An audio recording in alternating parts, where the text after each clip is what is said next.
Oh my God, is the week from hell over yet? We could only hope. I guess not, based on how baseball is going. Everything's setting up perfectly for the fucking Yankees. And the Mets are playing well. And we got to listen to these arrogant New York fans.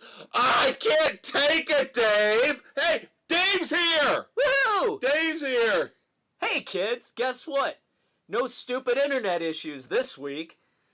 Yeah, and it was not my fault. Some stupid-ass connection half a mile away was the cause for you not getting the full glory of Sports Frenzy 2.0 last week.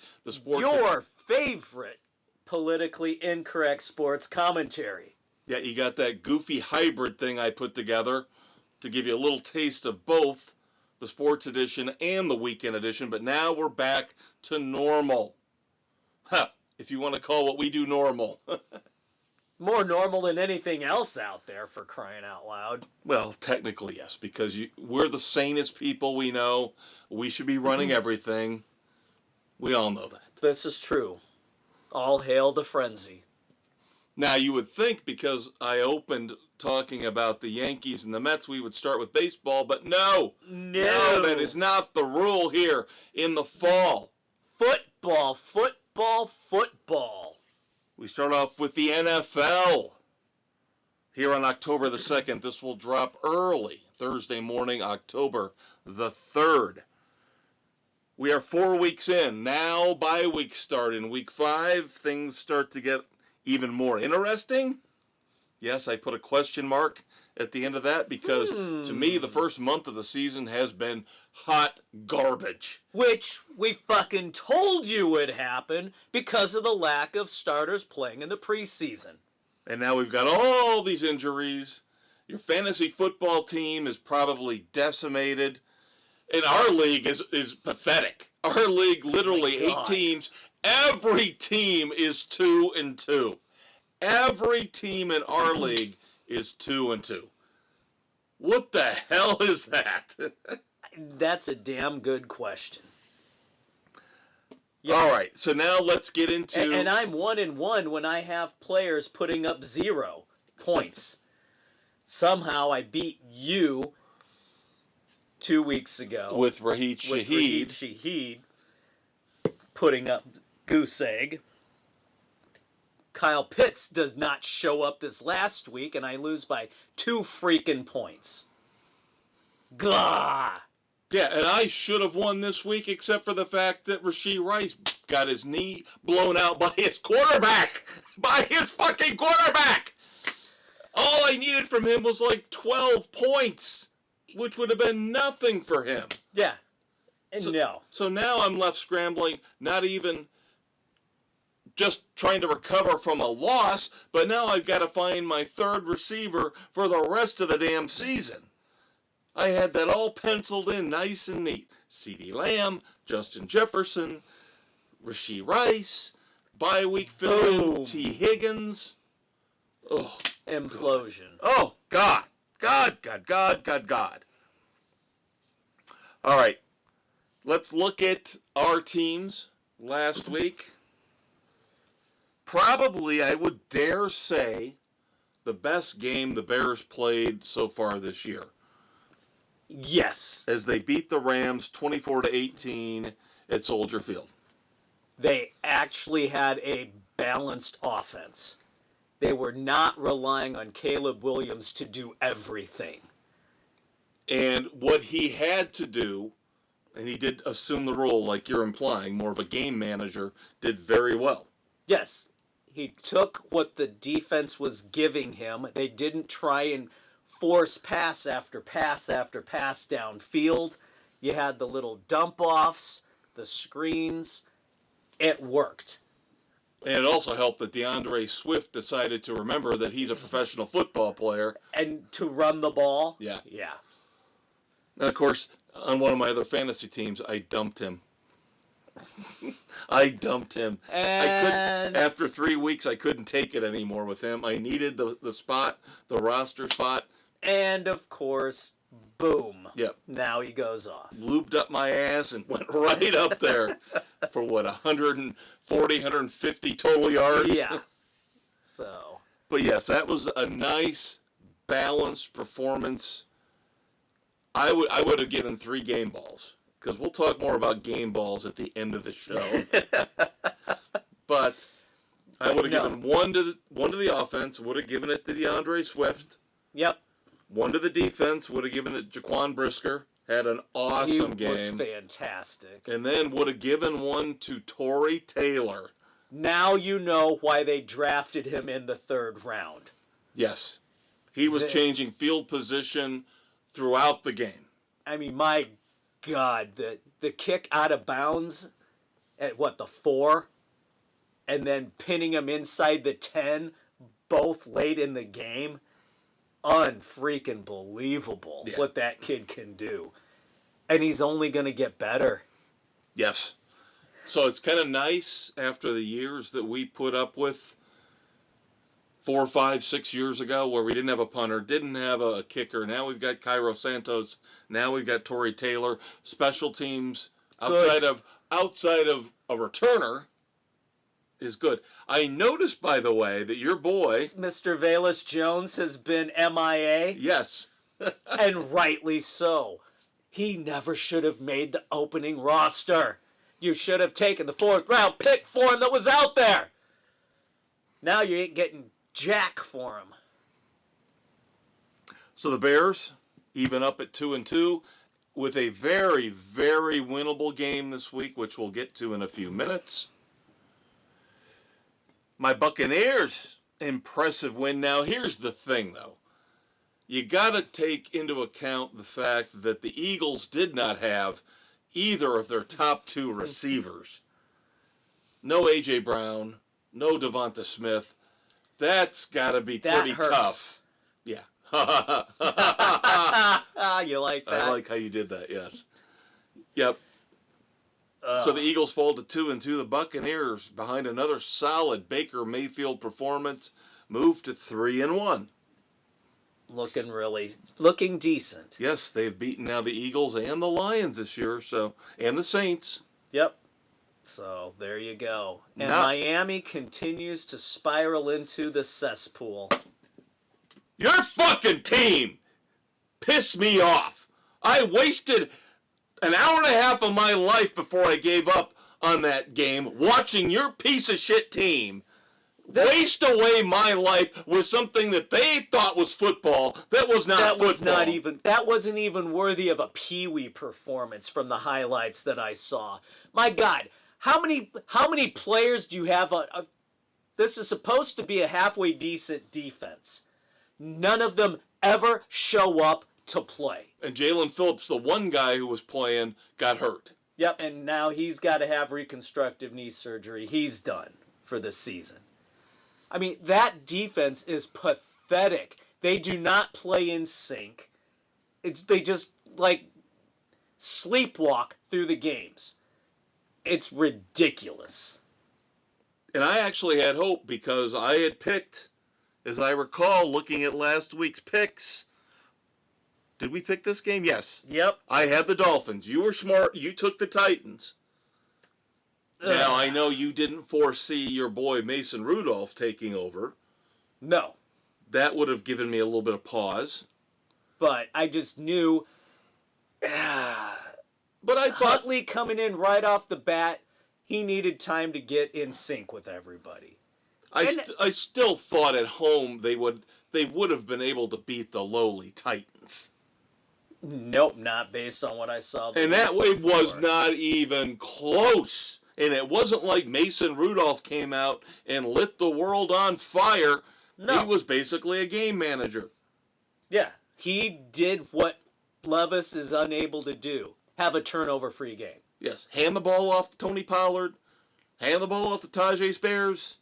You know? Dink and dunk when you need to. Right. And so mad at your head coach. So mad at your head coach. I'm done with Daniels. And you're stuck with him. I know. Through we're 2028. Oh, my God. What a poser he is. What a fucking poser. Everybody was ripping on him, and I'm just going to pile on. What was it that The they capri asked him pants, about? vaping on the sideline, listening to rap music with his gold-rimmed glasses, like he's some kind of cool dude. And people are in the press conference. So what happened to breakdown? Who's being held accountable? What change are going to be? Well, we're going to have to go back and look at the tape to see who's going to deserve to play. I have to look at the tape. Bullshit, you have to look at the tape, you idiot. You're the head fucking coach of that team. You know damn well what's going on. And if you don't rip these guys a new asshole, you should be done. But does he really look like the kind of coach who's going to rip somebody He's going to smoke asshole? a bowl with the team. Yeah. I'm sorry, dude. Done. You're screwed. Oh, my God. You are screwed stuck with this guy for the next 3-4 years.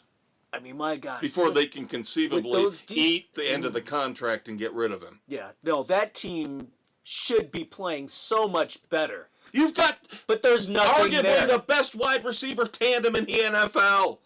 Well, you can't, and one's fine to go, the other can't stay healthy.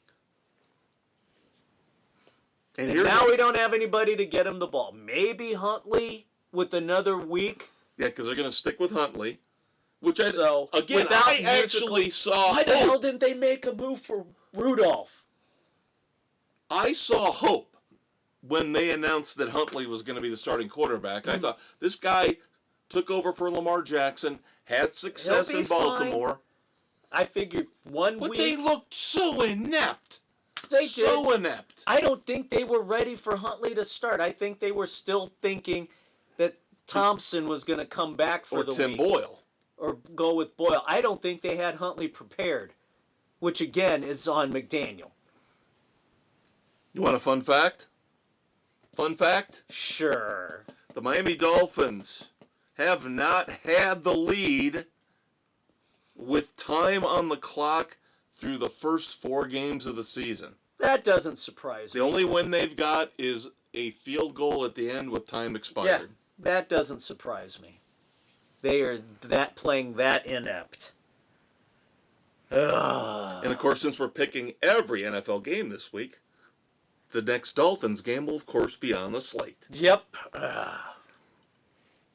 But around the league in other news, we'll look back at last week's games. Of course, we've got injuries to report on. The injuries are the big thing. Dave's already mentioned Rashee Rice. Don't know what the knee situation is. They're being very cryptic. So, I've got to believe he's done for the year. Got to believe he's done for the year. Anthony Richardson with the Colts. Jonathan Taylor, both dinged up. Who knows if either are going to play. Richardson, is it his shoulder again? They're saying it's a hip. Oh, a hip. But take your pick. He's like Operation. Yeah. You know. Where are you going to go? Yeah. Hip bone, shoulder bone, whatever. The main issue with the Colts is Jonathan Taylor. They need him in that lineup. He has to be. If they get Flacco taken over for Richardson, they're fine. Yeah, they'll actually end up being more productive. That's probably an upgrade. Yes. And then, of course, the Dallas Cowboys with 2 massive injuries to their already shaky defense.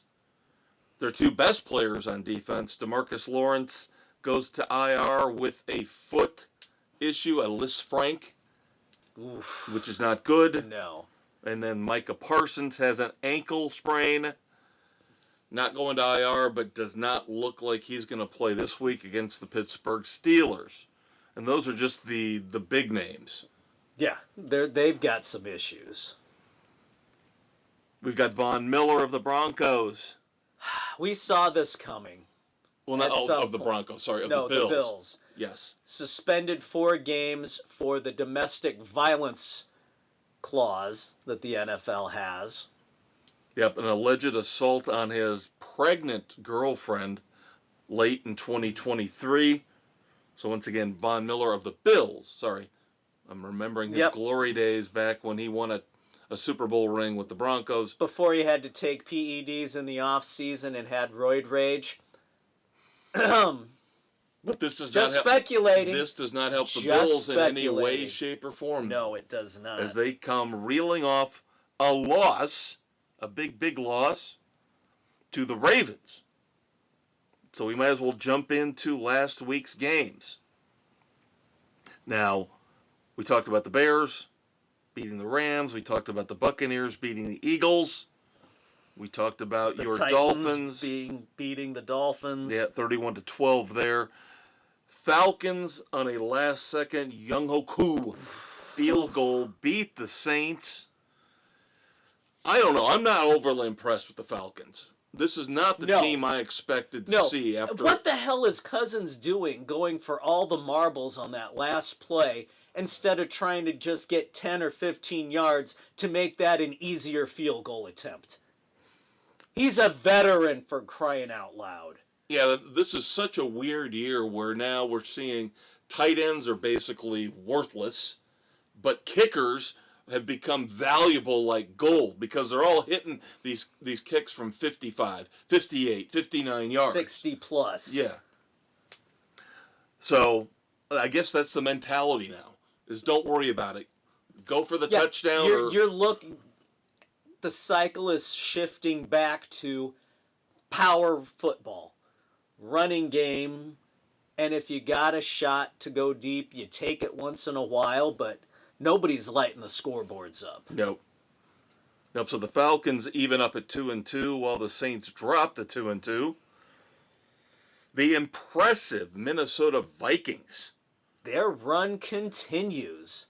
They jumped out at Lambeau. They jumped out to a huge lead at Lambeau, and then Jordan Love in his return came back, posted some big numbers. And garbage time. Right. But again, Minnesota goes into prevent mode.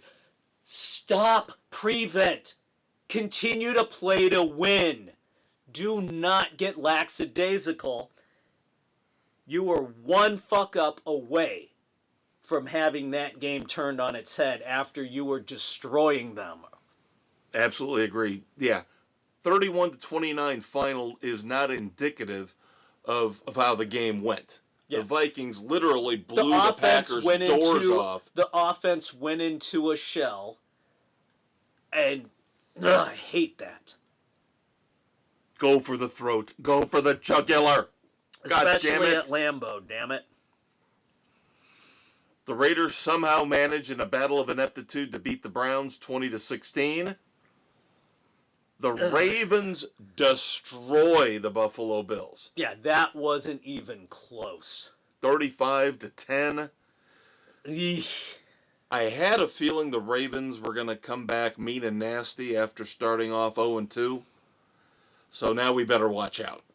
I'm telling you. Now they realize what they've got in the backfield with Derrick Henry. Yeah, they're going to be gaining some momentum. Yep. And then the other Monday night game outside of the Titans-Dolphins that we picked, high scoring. This was the one fantasy football game for the year that put up a ton of points for everybody. Was the Lions beating the Seahawks in Detroit 42-29. Highest scoring game of the year. Jared Goff caught a touchdown pass. He's got more touchdown catches than half the receivers in the league. Lions do look good. They look very good. They're starting to look a little better. The one team to beat them, the Tampa Bay Buccaneers. There you go. But now, you've got to look at the teams 4 weeks in, who they've beaten. And we'll get to this when we move on to our picks. Who's who and yes, the Lions losing to the Buccaneers, there's no shame in that. No. The Lions have actually beaten some decent competition. But as I said, since we're going to go through now and pick all 16 or 14, because of the bye. Yes. Only 14 games. I do want to point out one more thing about that Lions game from last Monday night. Congratulations to Jared Goff, my Clint Eastwood Badass of the Week, as he set the record, NFL record, completed all 18 of his passes. That was impressive as hell. Still Still didn't get the perfect rating, though. No. Nope. Didn't. because I believe yards per attempt or total number of touchdowns comes into play. Yeah. Despite the fact that he caught a touchdown Yep. after the handoff. Yep. Had a rating of 155.8. Perfect rating, of course, 158.3. But still, we'll acknowledge Jared Goff for being the badass. But again, we might have more to say about this later on. But great game from Jared Goff. So now we move on to this week. We move on from week 4 to week 5. As I mentioned, there are 4 teams on byes, so we've only got 14 games. So let's pick them all, Dave. Sure, why not? 7 of our 8 panelists have their picks in. Let's start off with Thursday night, and we've got a humdinger of a game on Thursday night. NFC South rivalry. Yes, this should be a very intriguing game between the Buccaneers and the Falcons in Atlanta. Now, as I've already mentioned, the Buccaneers have impressed me. The Falcons have not. I expected wholeheartedly the Falcons to run away with this division. And they have. Kirk Cousins hasn't quite gotten going yet. Bijan Robinson still isn't the fantasy stud everybody hoped. Kyle Pitts is starting to look like an absolute bust. Yes. Because now that he's got another regime here, and he still is not producing. Drake London isn't producing. No.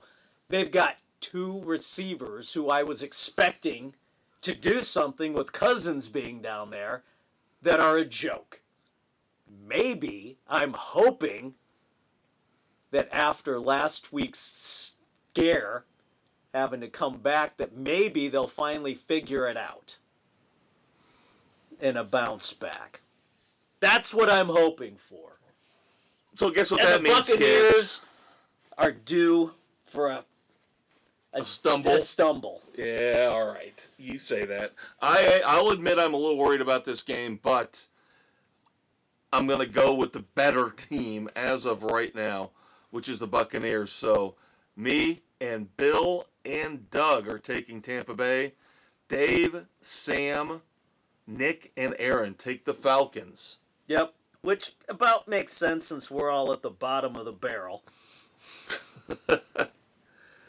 Yeah, Bill, of course, we haven't got the college football yet. Bill posted a 12-0 week last weekend in college football. Unbelievable. To jump out to the lead in our football picks competition. Unbelievable.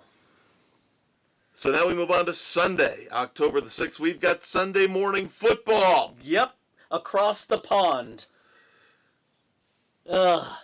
It gives me a little bit of warmth in my chest. No, that's not all the grease as the first stages of a heart attack. No, it is the fact that my fellow panelists here at Sports Frenzy agree with me. Across the board. Not across the pond, across the board, that the Jets are a fucking joke. That loss last weekend to the Denver Broncos was embarrassing. It shows you that everybody on that team, coach, quarterback, receiver, running back, overrated. Defense, overrated. I know, I got to start looking for a new defense. And it wasn't even really the defense's fault. No, they held Denver to 10 damn points. But no, that great Aaron Rodgers couldn't do jack shit. 3 damn field goals. Yep. And Breece Hall had the worst game of his career. And remember, kids, he was a top 3 pick in almost every draft. Yeah. He was a first-round pick. And everywhere. Garrett Wilson was a first or second-round pick in almost every draft. Yeah. And now the rumors are swirling. Oh, no. Oh, no. Is there problems? Problems. Devontae Adams wants a trade. He officially says he wants out of Vegas. And, of course, the top 2 teams on his list are the Saints, because he wants to be reunited with Derek Carr, or with the Jets. And his buddy Rodgers. And what will that do? The Jets part of this. What will that do for the ego of Garrett Wilson? I mean, that kid was supposed to be the next great wide receiver in the NFL. Yeah. And Rodgers has no confidence in him. Their leading receiver is Lazard. Yeah. Really? Seriously? The game has passed Rodgers by if he's relying on these old guys to carry the load, and it's showing. It's not working. Oh, and then you've got the press conference controversy after this Denver game where Robert Saleh at first, who, by the way, even though he looks like Billy Badass, has no spine. He's got no spine whatsoever. He is Aaron Rodgers' bitch. Yep, Rodgers is running that team. He bends over after every game and asks Aaron, how far are you going to stick it up this time, buddy? Because Saleh told the press corps after the game, he says, the cadence is an issue. Yeah. Where Aaron Rodgers is constantly trying to draw the other team off sides, but he's forcing his own team to jump. Yeah. It's acknowledged. And then Rodgers contradicts him coming up, speaking next. No, it's not an issue. Yeah. Maybe we need to hold our team accountable for not paying attention and not sticking with the game plan in terms of the cadence. Yeah. And then Saleh comes back out the next day and goes, oh, no, the cadence is fine. We've got other issues to deal with. Quit slurping Rodgers. And we told you, New York, get what you pay for. Yeah, you guys can all party about the Mets and the Yankees. But I guarantee you after this little trip to London, you're going to want Rodgers out of town. Your football teams are going to bring you right back down to earth because full circle, back to where we started. The entire panel, all 7 of our picks are in so far, 7 of the 8 panelists. Everybody taking the Vikings, and why wouldn't you? I can't see a single reason why I would take the Jets. No, there's nothing there. You've got controversy with the head coach and his relationship with the quarterback. You've got now the rumors about Devontae Adams. Are they going to trade for him? What's that going to do to your young receiving core outside of Allen Lazard, of course? Let's reunite the guys from Green Bay. We're getting the band back together, man. Meanwhile, you have got a steady, solid team on the other side. Yes, with Sam Darnold. You've got Aaron Jones playing well at running back. You still got Justin Jefferson and Brian Flores, for all the mess that he's had with the league and the lawsuits and everything, is a damn good defensive coordinator. That he is. And he will put pressure on Aaron Rodgers. Seeing what Denver did last week, you can expect that times 10. Damn well. You can expect that times 10. Yeah. Flores wasn't that great a head coach in Miami, but he is a damn good coordinator. And we see this all the time. That's what we said. Some guys should just be coordinators. They're not cut out to be a head coach. Steve Spagnuolo. Yeah, he did not do well in Miami either. Right. But he's excelling as a defensive coordinator again. Yep. So, again, Vikings. And then we've got another one. All 7 of the panelists with their picks in. Bears beating the Panthers at Soldier Field. Bears. The one thing that worries me about this is the Andy Dalton revenge factor. With our defense, no. I think the Bears, and this is Eberflus, he's got to be very cognizant of the fact, don't let up. Don't take this as a gimme win.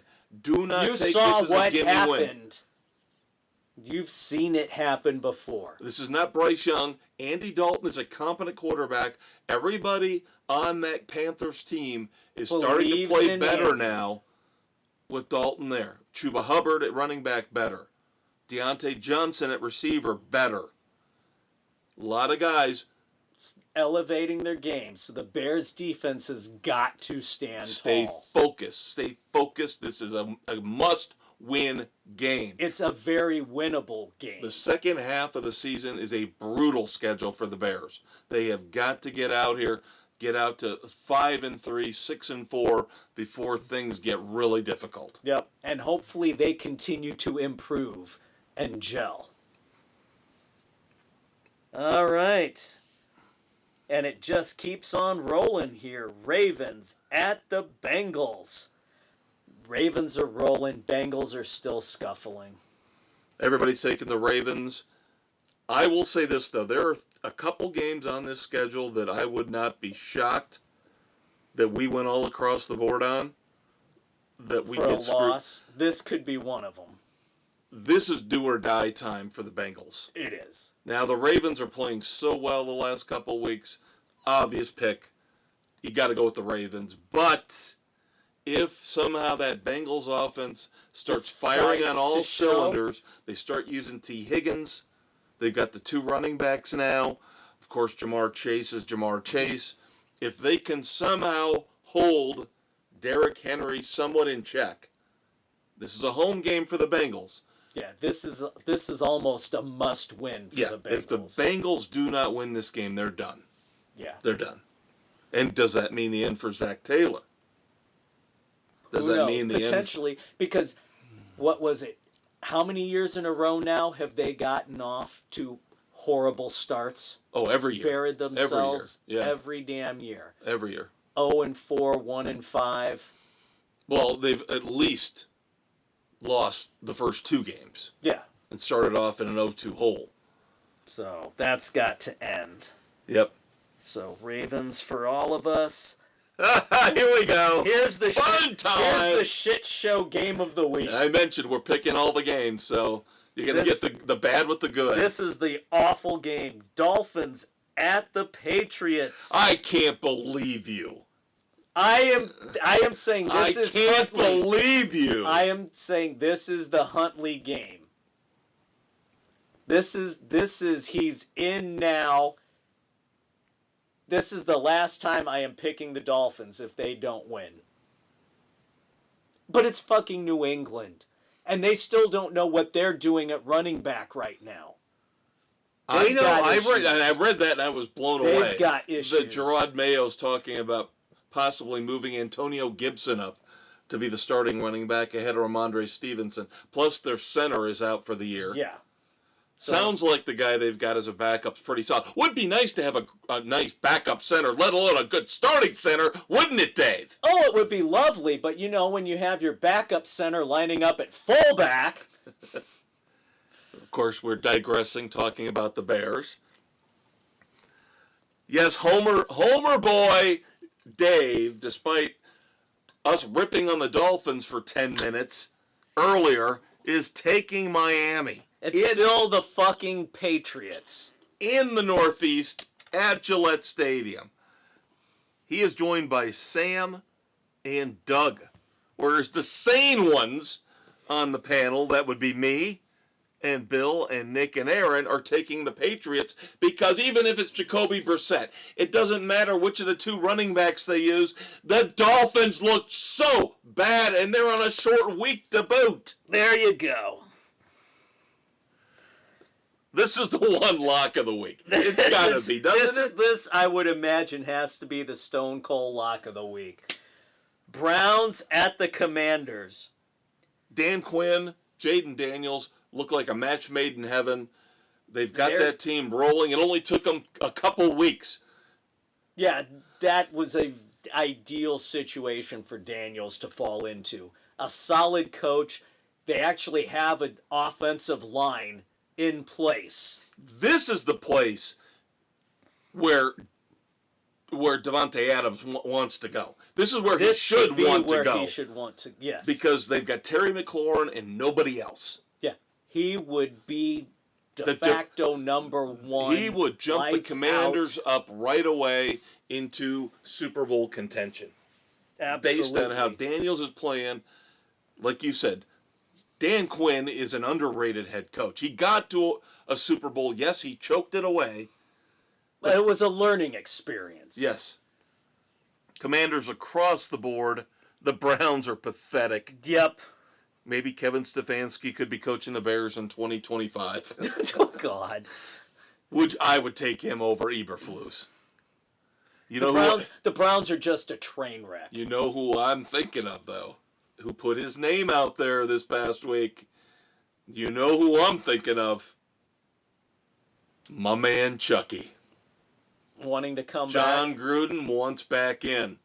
Oh my God! If he Bring him to the Bears. Oh my God, Dave! I would literally go through the roof. I would literally run through the streets singing his praises. That would be freaking incredible. Chucky taking over the Bears.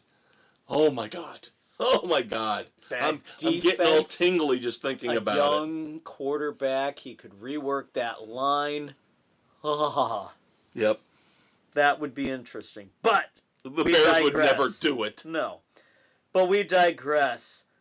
The Colts going down to Jacksonville to play the Jaguars. Now, the problem with this game is we don't know, as we mentioned earlier, the status of the Colts quarterback or Jonathan Taylor, their top running back. That's going to make all the difference. Will it really? Well, and again, the thing is, if you get the backup quarterback and the starting running back, then this is an easy win for the Colts. Joe Flacco. Oh, absolutely. Flacco. And I've decided Joe Flacco is a Hall of Famer. Yeah, we ripped Baltimore when they signed him to that deal for just winning the Super Bowl. He's a solid quarterback. He's more than a game manager. We're starting to see over the years, as he comes in with Cleveland, now he comes in with Indianapolis. He is a good quarterback. Yeah. Here's where I'm gonna put a little controversy, a little debate. Because this other guy is up for the Hall of Fame this year. Eli Manning, Joe Flacco. Who do you want? Oh, Jesus, I'll take Flacco over Eli. See, I take Flacco, too. I take Flacco, too. Flacco's already proven us. Eli Manning has got 2 Super Bowl rings on 2 lucky fucking catches that he just threw up. I think Flacco now, over the last couple of years, has proven a lot more than Eli Manning ever did, because Eli Manning was on the one team forever. And like you said, he had 2 nice Super Bowl runs, but that was it. Yeah, the only reason they won those 2 games were lucky catches. Catches that never should have been made. Yep, I have more respect for Joe Flacco. And that's why, even though I'm not a Colts fan, they're like our secondary market here where we live, where we record this podcast. So I'm kind of hoping, for their sake, Flacco plays another game or 2 to keep the momentum going. Yeah. Because Anthony Richardson has been a train wreck so far. God. He can't stay healthy, and when he does play, he's awful. He doesn't learn from his mistakes. No, he's not good. He doesn't learn. But Bill takes the Jaguars, while the rest of us are going with the Colts. And notice how we said nothing about the only winless team in the NFL, because they don't deserve our attention, because they are such an underachieving, pathetic mess. Doug Peterson, it should be Travis ashamed Etienne, of himself. Yes, that's why we don't want to talk about them, is they are just so woefully underachieving. It's awful. And Trevor Lawrence is stealing money. They're all stealing money. Every single player on that team is stealing money. The owner comes out and says, best roster we've ever had in the history of the Jaguars. Really? And we're 0-4. Really? You think that's the best roster you've ever put together in the history of that franchise? Yeah, I don't think so. I seem to recall some guys named Mark Brunell and Fred Taylor. Yeah. Keenan McCardle. Exactly. So, yeah. No, this is pathetic, and they're going to regret giving Lawrence that money. They should have waited another year. Yep. They panicked. Big game down in the heart of Texas. Can the Bills get up off the mat after the beatdown they suffered from the Ravens? Going into play, the solid Houston Texans. Solid, not spectacular yet. Although Nico Collins, lucky for you, has been a stud. Nico Collins has been freaking phenomenal. Good draft pick on your part. Now I just need Joe Mixon to come back from that ankle injury. He's getting close. From what I hear, he's getting close. Yeah, could be this week potentially. Kind of happy, though. One of my early sleeper picks that did not take in our draft, took him in my other 2 practice drafts, Tank Dell. Wow. He's been a complete disappointment. He can't stay healthy. No. That's why I went with Collins.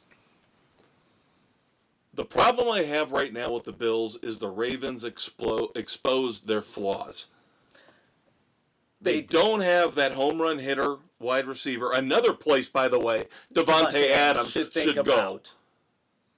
But they don't have that home run hitter threat at wide receiver. And no, I'm not telling Bills fans to regret getting rid of Stephon Diggs. That was great. And now you're going to face him. Get over it. Fine. Deal with it. Yes, you were better off. It's addition by subtraction. But the problem is all the injuries on the defensive side of the ball. Now the Von Miller suspension. That is going to hurt this week. Yes.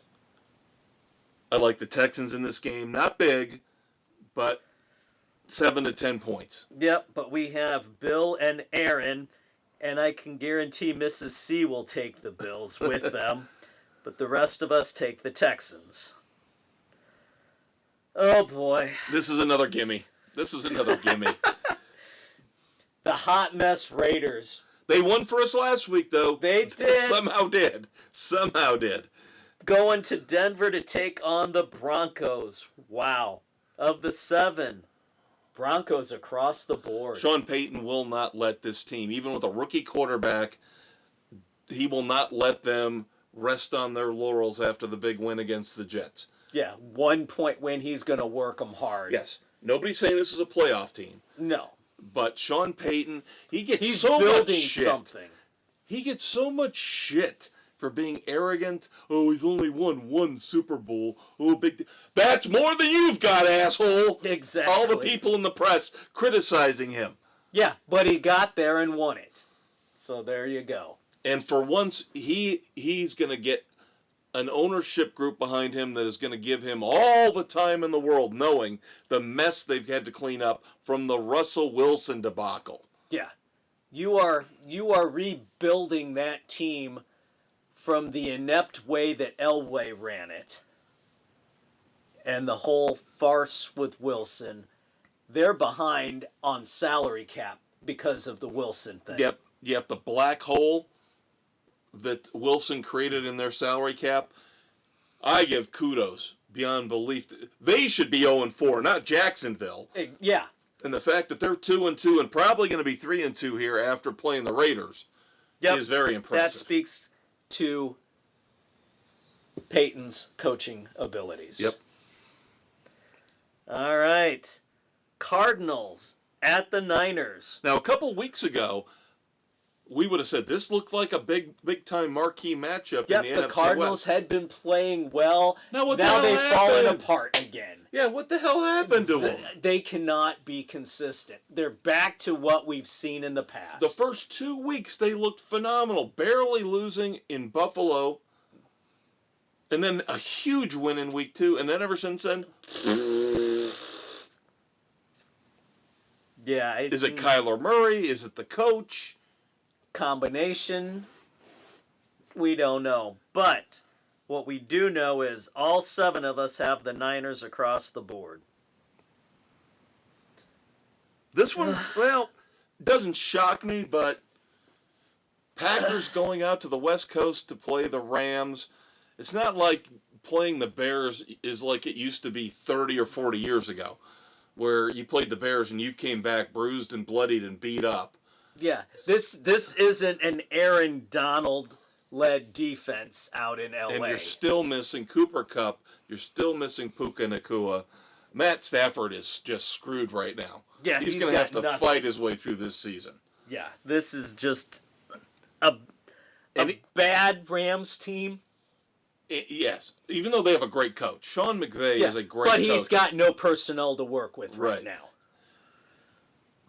Now, Matt LaFleur, a couple weeks ago, looked like with what he was doing with Malik Willis, was headed for Coach of the Year.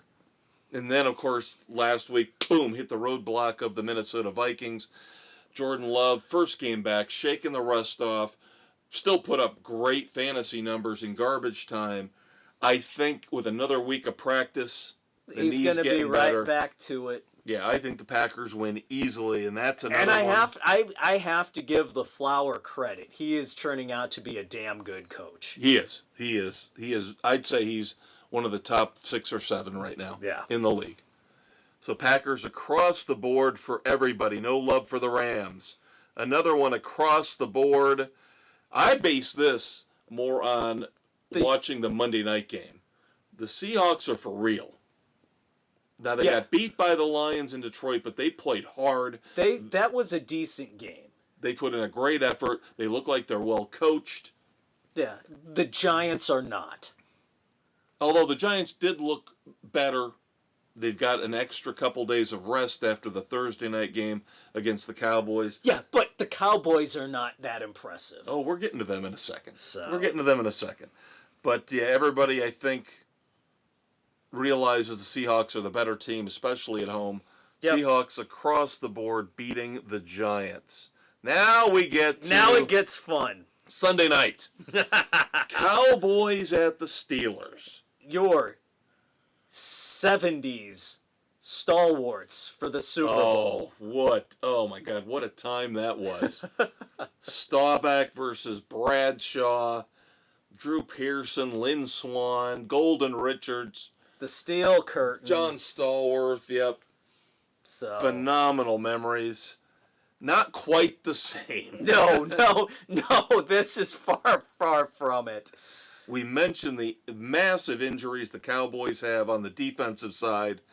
The Steelers, the of course, ineptitude of the Cowboys' offense. We can't figure out on the Steelers side who the quarterback's going to be. I cannot believe they're still floating the idea of putting Russell Wilson back in when he's healthy. Why would you do that? Justin Fields coming off, in terms of fantasy numbers, a career game.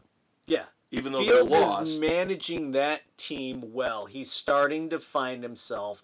He's got a rhythm. He's building a connection with those guys. They're starting to believe in him on that offense. And as you mentioned, Cowboys outside of Dak Prescott to CeeDee Lamb, there is no offense there. No. There is no There's offense. No running game. You've got the better coach in Pittsburgh. You've got the better defense because they're pretty much healthy. Yep.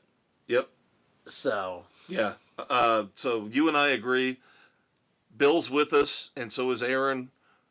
We're taking the Steelers, but Sam and then Doug and Nick. They're going with the Cowboys. Yeah, I happened to look at ESPN's expert picks this afternoon, and they had 6 of theirs in. 5 of the 6 took the Cowboys. Wow. I'm like, really? What are you saying? Yeah. I don't know. This is Mike McCarthy's swan song. Yep.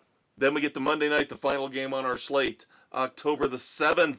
I like to see a little bit of dissension here. Aaron and I are going with the upset. I thought I was going to be on St. Island with this one. Yep. Yeah, I like to see a little bit of dissent in this one. I love it. I love it. Rice being gone, he has been the Chiefs' offense. And no Pacheco. And no Pacheco either. So Chiefs could be scuffling a little bit here. They've had some iffy games that they've lucked out pulling off. They're due for that first loss. I agree with everything you've said. This is not the team to pull it off, though. You never know. You have to go with the coaching. Dennis Allen is not a good head coach. He is one of the bottom 5 coaches in the league. And as much as I love Derek Carr, I do. I always root for Derek Carr. Kamara is up and down. Shaheed is up and down. You know this. Yeah, I know from your that. fantasy team. Olave I've never been a fan of. Oh, Olave's been oblivious. He is not a top-level receiver like he was supposed to be coming out of Ohio State. Yeah, he's been a big disappointment. I think at home the Chiefs will figure out a way to win this game. Spagnuolo's defense will be the difference. They will not let the Saints put up a ton of points. Do we see Mr. Taylor Swift actually show up? Who knows? No, I think that this could be the upset of the week. But I do love to see some... it's going to be an interesting game. I will say that. All right. Let's move on to college, shall we? Sure, Not gonna and the train wreck that was. We're not going to spend as much time on the college stuff. There was the one massive, huge game that we do need to cover from last week. Alabama, at the time, number 4, tops number 2, Georgia, 41-34. And it wasn't even that close. This is kind of reminiscent of the Vikings-Green Bay game we were just talking about a few minutes ago, where Alabama jumped out to a huge lead, and then Georgia kind of coasted. And then near the end, when Georgia was trying to make a fast and furious comeback, and it was just a pinball machine back and forth lighting up the scoreboard there at the end. And of course, the fickle AP voters decided it was such an impressive victory, they launched Alabama all the way up to number 1. Bullshit, bullshit, bullshit. So that is absolutely ridiculous. That's fine. It'll sort itself out in the end. Maybe if Georgia was 1 at the time, it would have been warranted.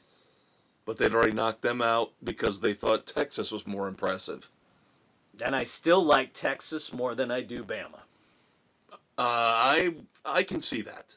I like Tennessee, too. Oh, Tennessee is better than Bama, too. Yep. I would have gone Texas, Tennessee, Alabama as your top. Miami. No.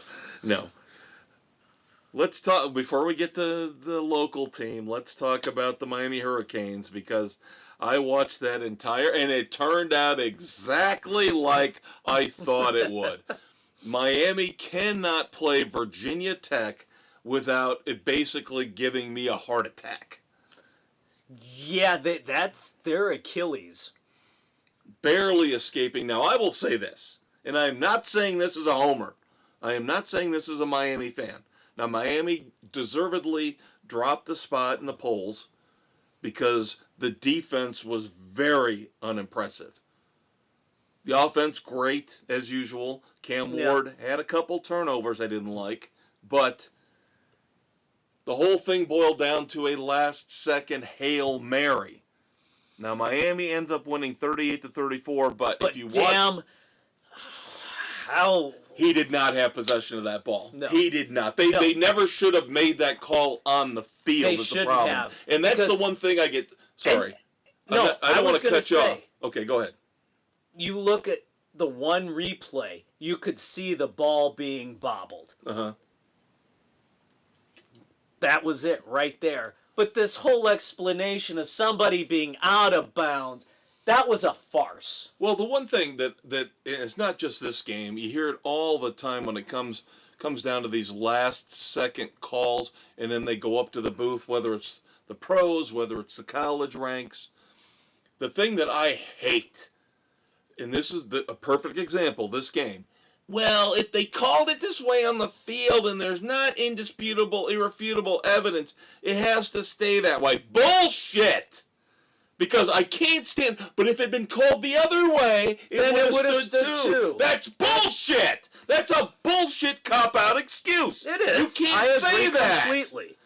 I'm tired of hearing these guys hedge their bets. Yeah, exactly. That's what they're doing. That's piss poor analysis. Make a decision. And if the call on the field is wrong... Correct it. This is what they did in this game. And Virginia Tech doesn't like it. Too bad he didn't have possession. I don't believe, from what I watched it for 5 minutes, I was rewinding, watching it over and over again because I didn't want to be that guy. I didn't want to be the Miami fan just go, well, my team has to win. No, I'm not like that. But I saw nothing to show to me that he caught that ball. No, it was bobbling around. Yes. Miami penalized for that defense. Rightfully so, dropping a spot in the polls. That's fair. That defense did not look good, and Cam Ward had an awful interception that shifted momentum. He might have lost a little bit of his Heisman luster, but still put up unbelievable numbers. And they're going to prove to everybody over the next month whether they're worthy or not. Because they got to play Louisville. Now they got to go out to the West Coast and play a decent California team, but they got to travel all the way across the country. So Miami, if they run the table the next month, then this game should not affect them getting in as one of the 4 champion slots, getting a bye in the playoffs. It shouldn't. Now, Notre Dame, I'll let you take this. Oh, my God. Their offensive coordinator is a piece of garbage. The play calling was horrific the entire damn game. I don't know what the hell he's doing. They are so... They don't know what the hell they are. Riley Leonard can't throw the damn ball. Don't let him run so damn much. And why are you letting him run up the middle to begin with? How's he going to stay healthy? Exactly. It was a piss poor offensively called game. Now, you and I have already talked about the reasons why I couldn't watch this game as much as I wanted to. Yes. But from what I could gather in the little moments I got to see it, I agree completely with your analysis. This is still not an impressive win to me. Now, does this say more about Louisville? Maybe not. They're not as good. It was a turnover game from both teams. Notre Dame beats Louisville on the home turf here in South Bend, 31-24. They move up to number 14 in the AP poll. Yep, and special teams miscue by Notre Dame made it closer than it should have been. Now, some other games from last week of note. My man, Mike Gundy, Gundied on himself again. 2 weeks in a row. Kansas State, number 23 at the time, destroys number 20 Oklahoma State 42-20. Rutgers, last Friday night, impressive win against Washington. Very impressive Greg win. Schiano, again, everybody knows he should be, in my opinion, the head coach of Miami. Not trying to rip Mario Cristobal, but I have a fondness in my heart. Schiano is a better coach. Yes. Yes. And, of course, we talked about the big game with Alabama and Georgia. The rest of them, who cares? Yeah. Who cares? So we move on to this week. You know what it is. Move on to this week.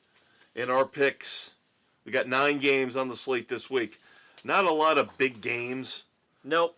But some interesting matchups. Yep. First one, Friday night, October 4th. Syracuse at number 25 UNLV.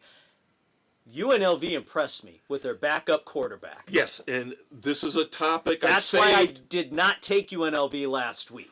Yes! And you and I, of course, could not discuss this last week. Drove me crazy, because this is one of the topics that I was literally bursting at the seams to discuss with you. I wanted this one. You and I both picked Fresno State last week because the punk ass who left, the starting quarterback who left. Sluka. Yes. Because I didn't get my promised NIL money. Yeah, well, guess what? It was never official, dumbass. Yeah, well, somebody held up a sign at the game. It's UNLV, not UNILV. Yes, that was brilliant. But oh my God, I've been dying to talk about this with you. This asshole pissed me off. And that's exactly why you and I both last week went with Fresno State. Yes. Is because we thought, well, backup quarterbacks getting thrown into a blender, basically, against a really good Fresno State team, and they look like they didn't miss a beat. Nope, they just... So why would I have any doubt now about UNLV? None whatsoever. Nope. At home against Syracuse, Aaron's taking Syracuse, the rest of us, the running Rebs. Yep. Move on to Saturday, October the 5th. One of the few matchups with 2 ranked teams. Now, of course, UNLV and Texas A&M are tied in the AP poll at number 25. Yep. But here we have number 9 Missouri going down to College Station to take on the Aggies. I just don't like the Aggies. There's something there.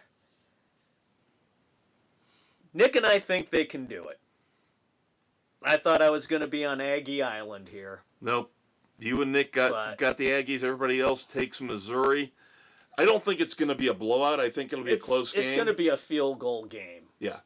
I agree. So, but I just don't. I don't know. Texas A&M is still not impressing me as they try to get over the whole wreckage that Jimbo Fisher left them. Yeah, the carnage that was. Yep.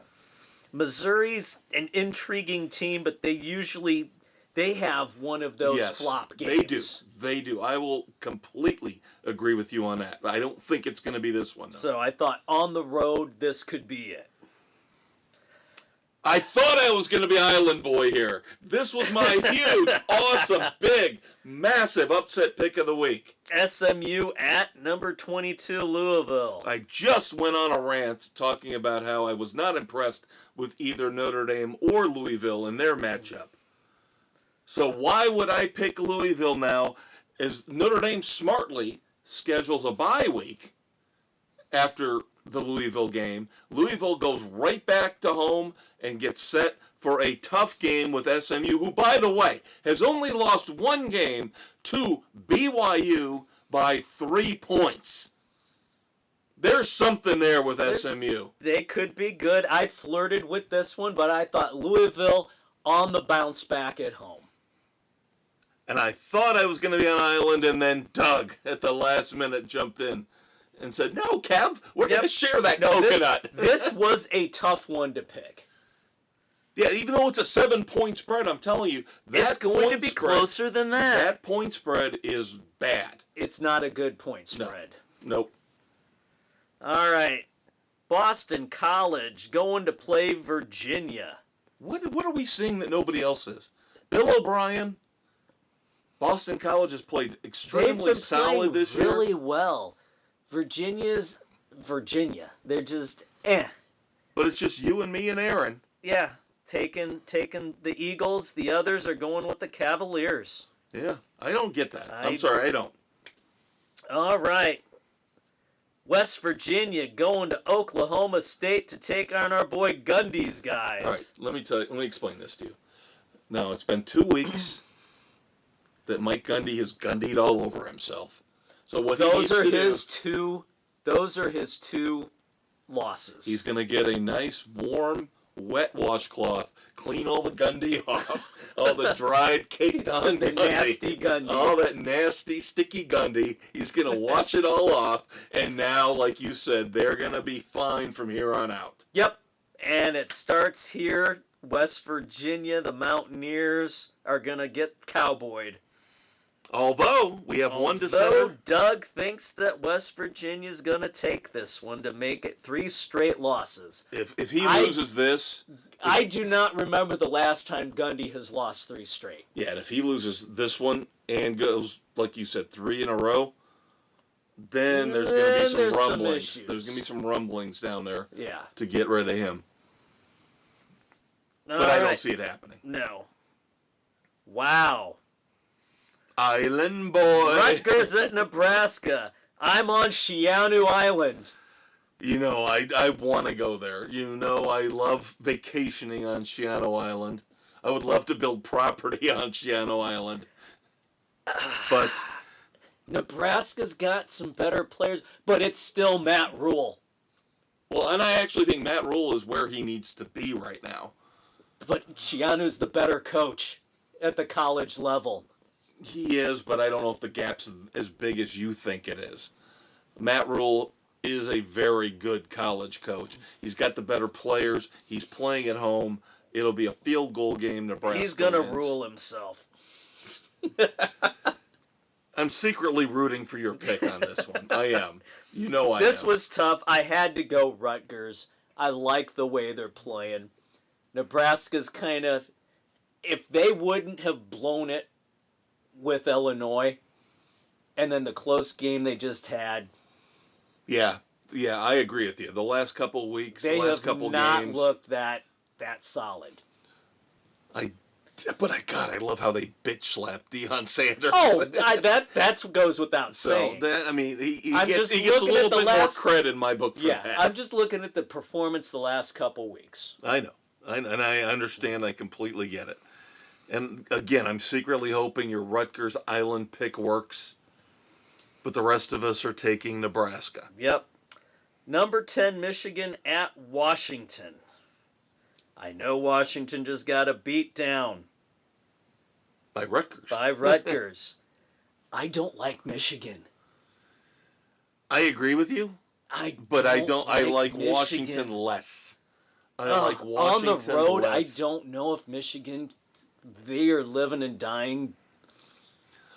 They're getting lucky. Michigan plays the type of football that you need to beat a mediocre Washington team. Yeah, but they rely so much on luck. No, it's running. It's the same formula they had with Jim Harbaugh. They don't have the players, but it's still run the ball, play defense. So we'll see. I have not liked how Michigan's looked.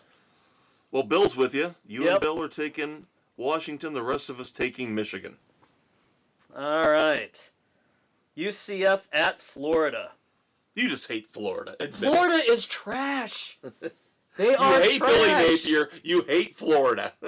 They have shown me nothing. Well, UCF has not been as good this year as they've been in years past either. But I will still trust UCF over Florida. In the swamp. In the swamp. That's what we said before. Well, that's when they played Miami, and I didn't know how good Miami really was. And we know Florida is a joke. So it's you and Nick. Yep. You and Nick again. Taking UCF. Everybody else takes Florida. Again, 7 of the 8 panelists with their picks in. If you want to see all 8 panelists' picks in all their glory, Thursday afternoon. Or infamy. Thursday afternoon on the Facebook page. Yep. All right. Texas Tech at Arizona. I think if we look back in the annals of the sports, annals of Sports Frenzy. Yes, I do that on purpose. The team that I think I've put the most on our picks week in and week out in college over the years has been Texas Tech, yes. Because they're that mediocre, middle-of-the-road team that is always competitive. The high-scoring. Yes. Yes. And here they are again. Yep. They will sweep the Arizona universities. No, they won't. Arizona's too good. Arizona is too good. Coming off a big-time win over Utah. Arizona wins at home. It's going to be the letdown game. Oh, stop it. Texas Tech is a letdown game. They're going to overlook them. Although, we're pretty close to a split right now. Yep. So I've got Nick and Aaron are going with me on Texas Tech. Yep, and I've got Arizona. So does Sam, Bill, and Doug.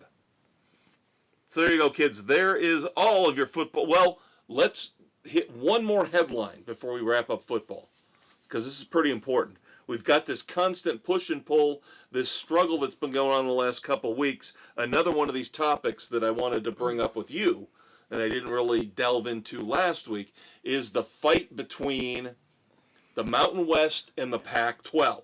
Yes. And who is going to take who is going to poach which team.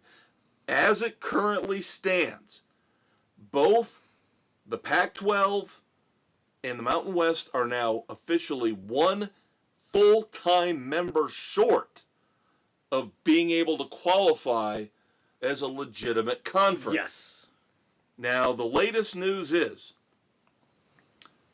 UTEP, University of Texas, El Paso, has officially committed to the Mountain West. They have. They will be the 7th full-time member. You need to get to 8, though. Hawaii does not count. Hawaii is a football-only school. You have to be committed to all sports. Right. Now, Texas State, believe it or not, a couple days ago, was the linchpin. Both the Pac-12, although never officially giving them an offer, the Pac-12 and the Mountain West were looking at Texas State. That's like the night before prom, that ugly girl with the big nose and the pimples. Yeah. And like, everybody's going, I need a date for the prom. Will you go out with me? No. Go out with me. No, go out with me. I'll take you to the best restaurant in town. Come on. There you go. I'll buy you the prettiest dress. No. Texas State shuns them both. Yep, says we're going to stay put. But in basketball, a big coup for the Pac-12 as they land Gonzaga. That's huge. Now, it That does was not count, big. It doesn't count. but for For basketball, that is huge. yep, Gonzaga will now be a member of the Pac-12 starting in July of 2026. Yep. And the Pac-12 has a suit against the Mountain West over the egregious payout amounts, the buyout. Yes. Because they were pretty much held hostage. Say, agree to this or we will not put you on our schedule so you can play. Yeah. So they kind of have a case there. Yeah, we'll see. For an unfair contract practice. Isn't college sports awesome? You got that lawsuit going. You still got the ACC. Reggie Bush. Yeah. And all the old players trying to get their money that they don't deserve. Yeah, that's another topic we didn't get to talk about last week. The Reggie Bush. Yeah, he got his Heisman back, so now he's going to sue everybody. Yeah. Shut up, Reggie. He's a pussy. You got enough illegal money at the time. Deal with it, you bitch. And as we've always said, we have always said this. Circumstances change. Rules change. Laws change. And if you did something illegal when it was illegal, it's illegal. And you still reap the benefits from it. You never should have gotten the Heisman back. All right, kids, we have got to move on. We have got to move on to baseball here on Sports Frenzy 2.0. It is the playoffs, you know. All right, so now the regular season in baseball is over. We are into the postseason, and as we are taping right now on October the 2nd, the Final Four in the American League is set, and it is unfortunately shaping up incredibly well for the New York Yankees. The Astros eliminated. The Orioles eliminated. As the Tigers and the Royals join the Guardians on the road sweep. I mean, it's ridiculous.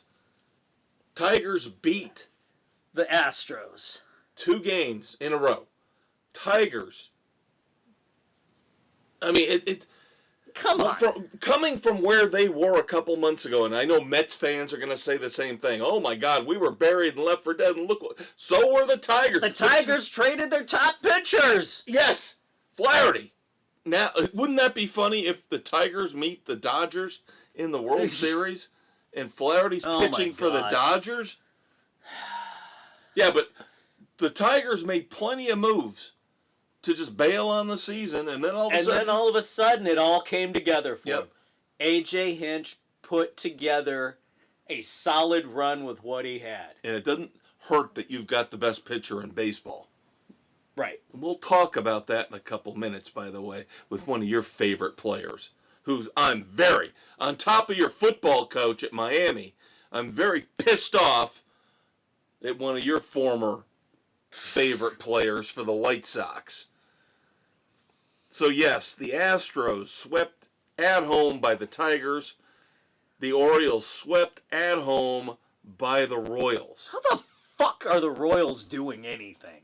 They got one of the best players in baseball in Bobby Witt Jr. Yeah, but they'll have him for 2 more years, and then they'll bail before they have to pay him. Yeah, so now it's looking like the Tigers at the Yankees starting this weekend, and the Royals at the Guardians. I give the Royals a puncher's chance against the Guardians, but Skubal again isn't going to pitch game 1. He's going to, I believe, at best. He's going to have to be 2. Yeah. So you might be able to get 2 starts out of him in that series. You can only hope that the layoff hurts the Yankees. Yep. And somehow the extra rest doesn't always fare well. Somehow Judge and Soto their timing's off. They go into a brief mini slump. Because they've been hot. Yep. So, it's October. You never know what's going to happen. Mets are beating the Brewers right now in Game 2, which, oh my God, please don't tell me we're headed for a Mets-Yankees World Series. God help us. Mets beat the Brewers in Milwaukee, Game 1, 8-4, and they're winning in Game 2. 3-1. Later, Top of the fifth. Later on tonight, the Braves try to salvage their season in San Diego after losing the first game 4-0. Which brings me to... Now, we have given Max Scherzer, deservedly, a ton of shit over the last 3 years or so. Because he used to be a warrior. He used to be the man. Yep. With the Nationals, with the Tigers, different colored eyes. He was a freak in a good way. And then all of a sudden... Father Time caught up with him. But he wouldn't be humble. He said, give me the most money. Give me the biggest contract. Oh, I can't pitch. Yeah. Oh, I'm hurt. I've got fatigue. Oh, now he's just cashing paychecks. Yeah. Which I think in the end is going to diminish his legacy a little bit. A little bit there. Houston right now is looking like maybe we should have put Verlander on the playoff roster for this and let him throw. Yeah, they did not have Justin Verlander on the wild card roster. You're absolutely correct. So, bringing me to beyond what Max Scherzer has been the last 3 years. Because, again, before that, his legacy was solid. He was solid, but he has become that guy that he's a pussy. Can't rely on. Say it. Say it. I'll say it. He's a pussy now. He's become he turned into a pussy. Ass bitch. But nothing compared to Chris Sale. I've never been a big Sale fan. Chris Sale. He is a self-centered little pain in the ass. Chris Sale, he's a compiler. He is the ultimate compiler. He's going to get in the Hall of Fame for being nothing but a compiler. He's not a winner. He's not a team player. We just, this past Monday, had the extraordinary situation because of Hurricane Helene, where we had to have the Mets and the Braves play a doubleheader on Monday to decide who was getting in to the National League in the wild card slots. Yep. 2 slots, 3 teams, because Arizona was still in play, even though they weren't playing. No, however, that final 2 games wound up would determine which of the 3 teams made it. Right, a sweep either by the Mets or the Braves. The Diamondbacks get in. A split, worst case scenario for Arizona, and that's what happened. And you figured that was what was going to happen. Because why would the team that won Game 1 burn out their lineup, burn out their pitching to try and to knock the other team out? Yeah. Whereas you want to set yourself up, you've got to travel overnight for a game the next day. Yeah. So, and this is what happened.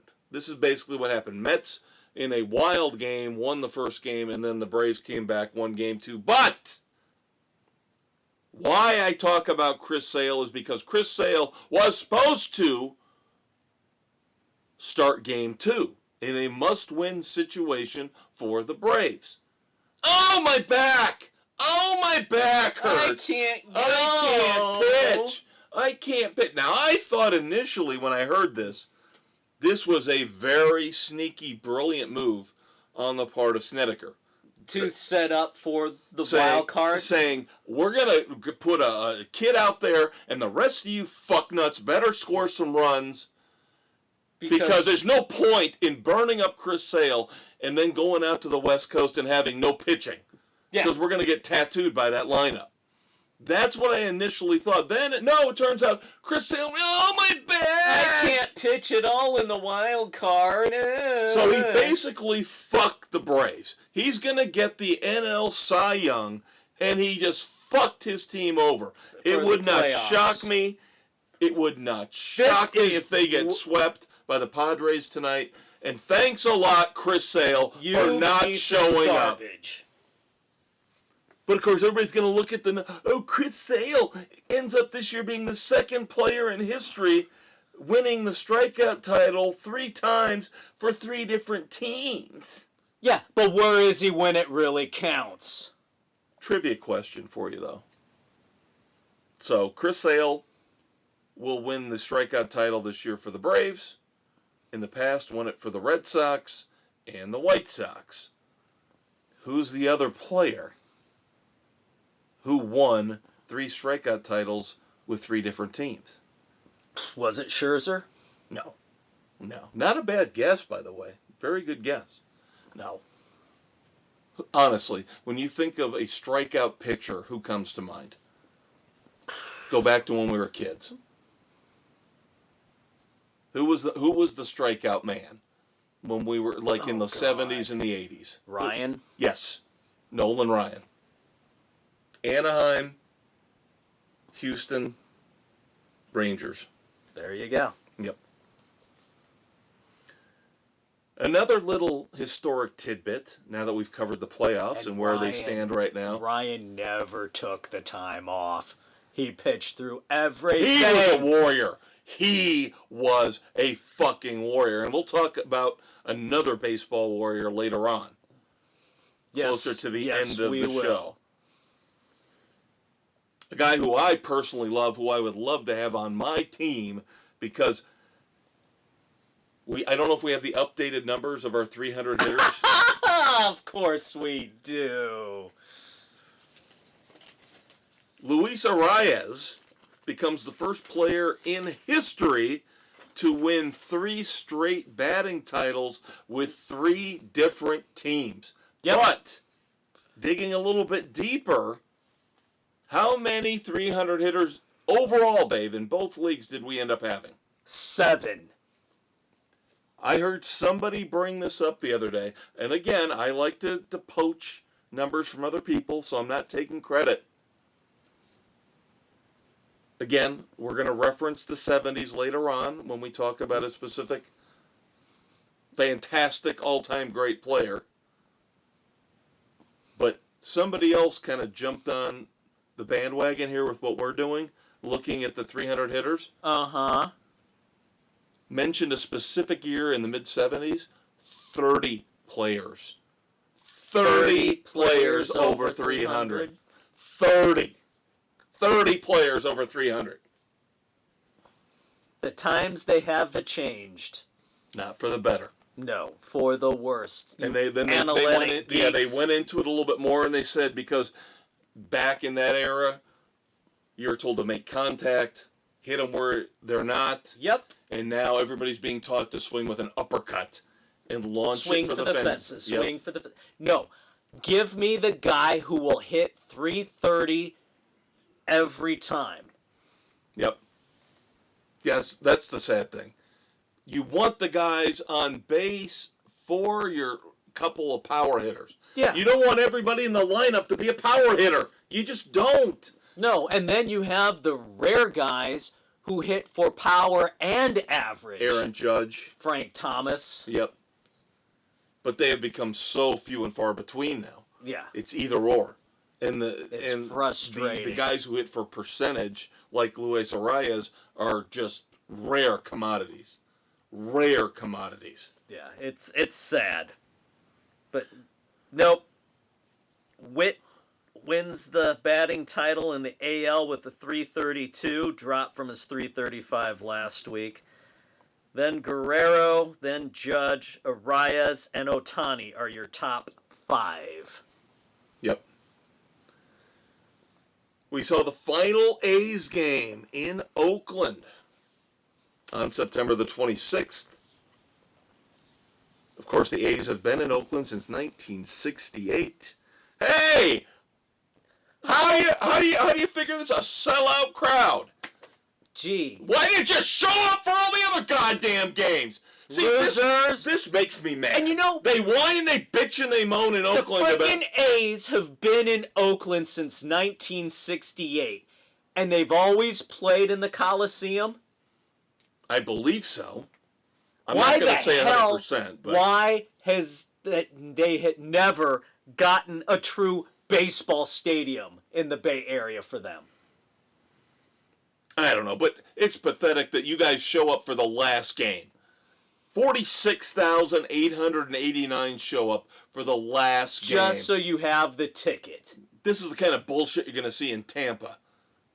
Now, I know they supposedly got a new stadium in the works, but come on. if they were to pull Tampa and send them to Montreal, it's the same bullshit you'd see in Tampa. All of a sudden, you'd get a 40,000 sellout crowd. Yeah. When you won't show up for any other game. Playoff games, games that mean something, nope. But, the final game, now we miss you. Now we care. No, you don't. Our teams. I guess it's time to talk about our teams.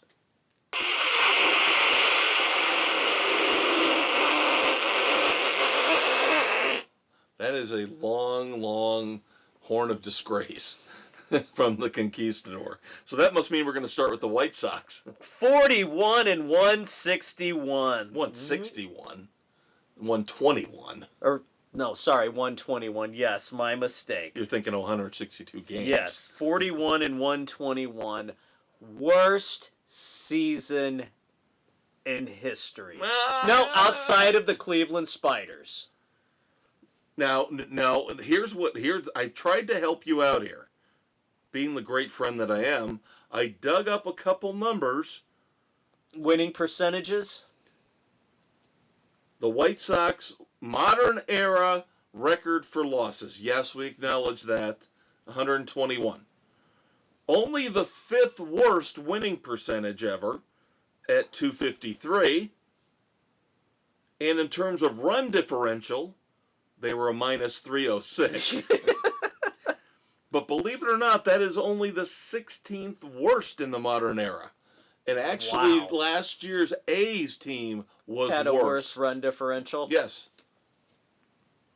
Now there are some other numbers where I could pull those out. And yeah, they're bad. Yeah.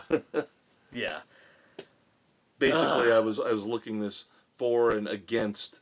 Are the White Sox of 2024 the worst team ever? And those were the pro. Yeah. Pro, no, they're not. No, they're not. And then I stayed away from the yes, they are. Yes, they are. And conclusion was yes, they are. Yes, they were. They were the worst team ever. Yeah. Sorry. And owner Jerry Reinsdorf pens a letter to the fans, an apology letter, taking the blame, as he fucking should, for the embarrassment. Yes. Oh my God. So bad. Can I point something out to you that is just the epitome of my life and the misery that I endure in my life?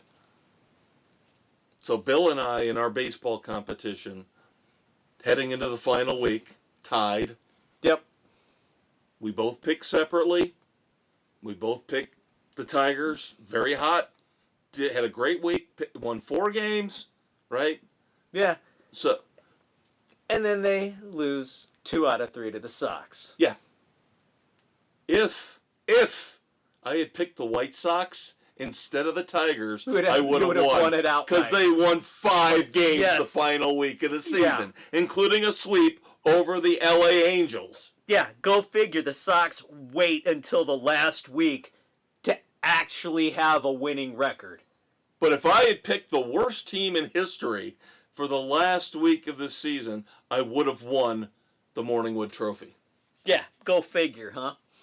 And by the way, the Angels, also a legitimately awful, record bad season for them. Their franchise sets a record for losses at 96. Bad. And here, little fun fact for you. People refer to them now, of course, remember when we were kids, they were the California Angels. Right, then they were the Los Angeles Angels of Anaheim. Right, so now then they were the Anaheim Angels. Now they're just the Los Angeles Angels. Do you realize if you translate the Los Angeles Angels, it is the Angels. I found that kind of fun. Nice. And then finally, wrapping up the regular season, teams are already making moves. Buster Posey not wasting any time. Just seems like yesterday he was actually playing. Yeah. He is now the new San Francisco Giants president of baseball operations. Wow, that's very interesting. Yeah. So they're not happy with the direction they've been going in. So blow it up and try something new. Yep. Legendary Giants player Buster Posey will now be the man in charge of setting up the roster and overseeing all of that good stuff. Very hiring and firing managers. Did you happen to hear the Jed Hoyer press conference? No, I did not. No. Do The Cubs, of course, finished 83 and 79, tied with the Cardinals for second in the NL Central. The issue I had with his whole thing when he was asked about the lack of offense, especially at home, he blamed the weather. Oh, Jesus fuck. He talked about, when we were on the road, the wind was blowing out. When we were home, the wind was blowing in. Are you so serious? If you take it in an average year, then we would have fared much better at home. Oh, God. Oh, God. He blamed the weather. While he was saying this at the press conference, yes. Did he have the analytic geeks' dicks in his hand and was jerking them both off at the same time? Probably. Because that's what it sounds like he was doing. My God, how fucking stupid. You are the president of baseball operations, and you're blaming the weather for poor run production at home. How about your team just sucks because they couldn't hit? Yeah, and I'm still not blaming Craig Counsell. I am not. No, and you're seeing what happened with the Brewers. The Brewers are about ready to be eliminated right away, just like they were with Counsell. So it's not like they're any better. Right. If you listen to both press conferences, Hoyer's like, "Oh yeah, we're all on the same page. We talk all the time." You listen to Counsell's press conference. No, we need to make some changes. And it's like you said. I've said it all year. There's a disconnect. The team was too inconsistent in terms of the offense. The pitching staff was fine. The bullpen, yes, we needed some more bullpen arms. And that was on Jed. But the starting pitching, Steele was hurt half the year. Yep. That didn't help. Of course, Kyle Hendricks' first half of the year was a dumpster fire. He came back and pitched very well the second half. Yep. And I was glad to see the Wrigley faithful give him the ovation after ovation after ovation, pitched his ass off in that last game that he pitched in. He deserved it. He got his ERA under 6, and believe me, it was 10, 11, 12. It was high. It was double digits. Yeah, he dropped it way down because he pitched extremely well in the second half of the season. Tyone had an unbelievable year. Imanaga was ridiculous. So there's no blame in terms of the starting rotation. No. All the blame goes on the fact that we only had one player hit over 270. Yeah, that's pretty pathetic. And we didn't have a single player hit more than 25 home runs. We have got to get our Aaron Judge. We have got to get a guy who can jack the ball out of that park 35, 40 times a year. We had him with Kyle Schwarber, but no, we're going to rebuild. We're going to start from scratch and get rid of everybody from 2016. Yeah. Juan Soto, free agent. No, they're not going to. No, they're looking at one of the guys from the Orioles. Hoping to poach, was it Santander, I think it is? Yeah, so you're gonna go cheap again anyway. No, he's not cheap. He won't be cheap. But I'll tell you what, let Corey Bellinger and his idiot agent, who we'll talk more about later, let Corey Bellinger walk. He had a subpar year. Oh, he had really a subpar year, so he's going to opt in. No. I have heard that he played well enough where he thinks he is going to warrant a multi-year deal, well over $100 million overall, in total. From somebody. When was his last Gold Glove? I don't know. He hit, 18 home runs. He batted .265. These are all approximate numbers. and he drove in 75 runs. Whoop-de-fucking-do. Guess who had better numbers? The guy I ripped on the first half of the season, Ian Happ, had better numbers than that. Yeah. Ian Happ led the team in homers with 25, led the team in RBIs with 90, I believe. Now, he only hit 240, which if he's going to be the leadoff hitter, he's got to get a hell of a lot better. He needs to be over 300 if you're a leadoff and hitter. Nico Horner, who in my eyes should be the leadoff hitter, didn't take off until the last 3 weeks of the season. Then he finally got his batting average up to the 270s where it needed to be. You know who needs to be your leadoff hitter? Pete Crow Armstrong. Yes. But he ended up about 235, 240. Got to get that batting average up a little bit. But It was a learning season and it was much better than it was. He was down under 200 for a long time, and he brought it up. So he's getting better. I agree with you. He's the ideal Cubs leadoff hitter. All right. Let's move on to NASCAR. NASCAR. Kansas City. Looking back at the recap of that race. Yes, travel day and other things going on. I did not get to watch any of this. I did get to watch, because there was a lull in the pro football schedule, I did get to watch the last third of the race. Very happy for the Melon Man. Yep, good to see Ross Chastain win. And we're starting to see more and more of this where the non-playoff drivers are really running competitively against the playoff drivers. Finally. Over the last couple They're years, not we've seen a lot of this. just standing aside and letting them go. Yep. Now, for purposes of our competition, you were sitting pretty at the beginning because Christopher Bell, your pick, got the pole. And my pick, Chase Elliott, had to change his engine out. Now, I was okay with that because I know the trend. Normally when that happens, that car is going to rocket forward. It's usually in pretty good deal. So I survived. It was not a disaster. I survived and got decent points.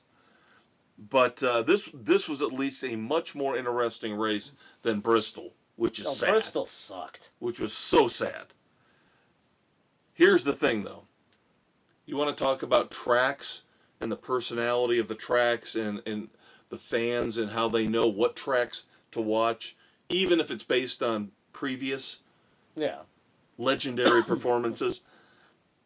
The weekend before, the Bristol races did great in the ratings. Because, of course, the Bristol race for the Xfinity Series, that was the first race on the CW. Right. And it did very, very well for the CW. Then Kansas Speedway. Ratings were in the gutter for both the because Xfinity nobody Series, likes Kansas. Xfinity Series and Cup Series ratings were terrible. Because it's a crap track. It was, in fact, the least watched race of the Cup season. I'm not surprised. They're also up against football, too, so take that into account. Yeah. But Kansas and Loudon, bye-bye. So, nobody got an automatic lock, an automatic pass into the next round of the playoffs. We'll see if that happens this weekend at Talladega. We'll get to those picks. Yep, but you know where you can get an automatic pass? Listening to this podcast on Spotify, Good Pods, Pocket Cast, Apple, Overcast, Castbox, Amazon, Audible, and iHeart Sports Frenzy, baby. Very smooth. Very smooth. I like that. Of course, iHeartRadio is really who Dave was talking about. And don't forget to check out the Facebook page. Once again, I mentioned it in the football picks, also with NASCAR picks for the next month and a half. All those picks will be posted late Thursday afternoon each and every week going forward. Yep. But, we're not done talking about news yet. We have got some major news. We talked a couple weeks ago about the charter agreement and how there were two teams that said, we're not signing this. Nope. And you had Rick Hendricks saying, I signed it because I was tired. I was worn out. NASCAR did their thing too. They bullied all the teams. But Michael Jordan in his 2311 And Front Row Racing said, no, no, no, no, no, no, no, no, no, no, no, no. Antitrust lawsuit filed against the NASCAR bullies. I love it. I absolutely love it. The timing of this is interesting. Now, I don't know if they felt like they needed to file this as soon as possible. They did, because they need to get the injunction against the charters so they're able to race next season. Okay, that's what I was wondering, because I thought, but now I worry about, are they going to be treated any differently over the last month and a half? Because I thought the minute the season ended, that would have been the time to file the lawsuit before. No, they because wanted I thought to get they had it till going. December until their charters expired. Yeah, they wanted to get a jump on it. Okay. So this is going to be fun, kids. This is going to be fun. We will see where this goes. And, you know, in the article about this, they talked to other race teams, and everybody that they talked to wanted to remain anonymous to avoid blowback, but they all said, yeah, we were held hostage on this. We were bullied into it. It was the ultimatum, it's either this or you don't race. So there is enough there. And the way this lawsuit, from what I read, was worded, the crux of it is they're not allowing teams to break off into other leagues. Yes. They're Very not allowed interesting. anything else. Yes, no options. So it's either you run with us or you don't run. Yep, The epitome of antitrust. exactly. Now, we just talked about sagging ratings, at least for 1 week with the Kansas race. JGR, Joe Gibbs Racing, looks like they are going to lose one of their biggest sponsors, as it seems like FedEx is going to pull back to the point where they might be completely gone in 2025. So that will be That a hurts. huge gaping hole, because of course FedEx and Denny Hamlin have been synonymous for a long, long time. Yes, they have. Oh, Dave, Oh, Kev. gotta love this. Ticketmaster is now the official ticketing partner of NASCAR. Oh, God. So if you want to go see a NASCAR race, guess what you're going to have to do? Not only are you going to pay NASCAR out the ass, you're going to have to pay Ticketmaster out the ass. I wonder if they're going to have dynamic pricing for the biggest races. It wouldn't surprise me. ARCA. Now, they've got good sponsorship news as opposed to what we just mentioned with FedEx. ARCA has extended their deal with Menards. Also extending their deal with FS1 and FS2 on the TV side of things. Very cool. So at least the Menards partnership, I know for sure, will run through 2028. So Frankie Munoz's career will continue on. Malcolm in the Middle. Very underrated show. Very good show. Except for the presence of that asshat Bryan Cranston.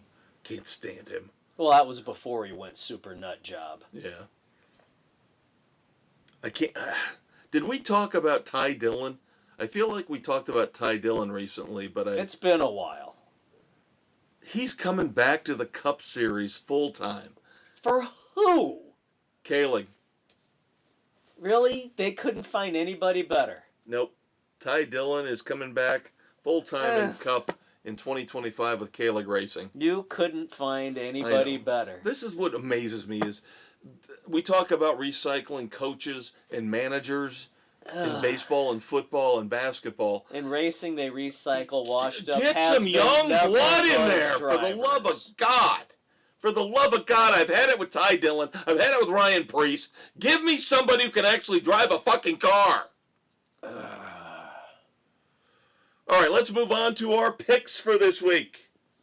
With multiple aerodynamic changes to the cars. Oh, gee. NASCAR making mid-season rule changes? They're worried about the cars barrel rolling. So that's multiple changes to the cars. For that reason, for Talladega, our final super speedway race of the year, the Yellowwood 500.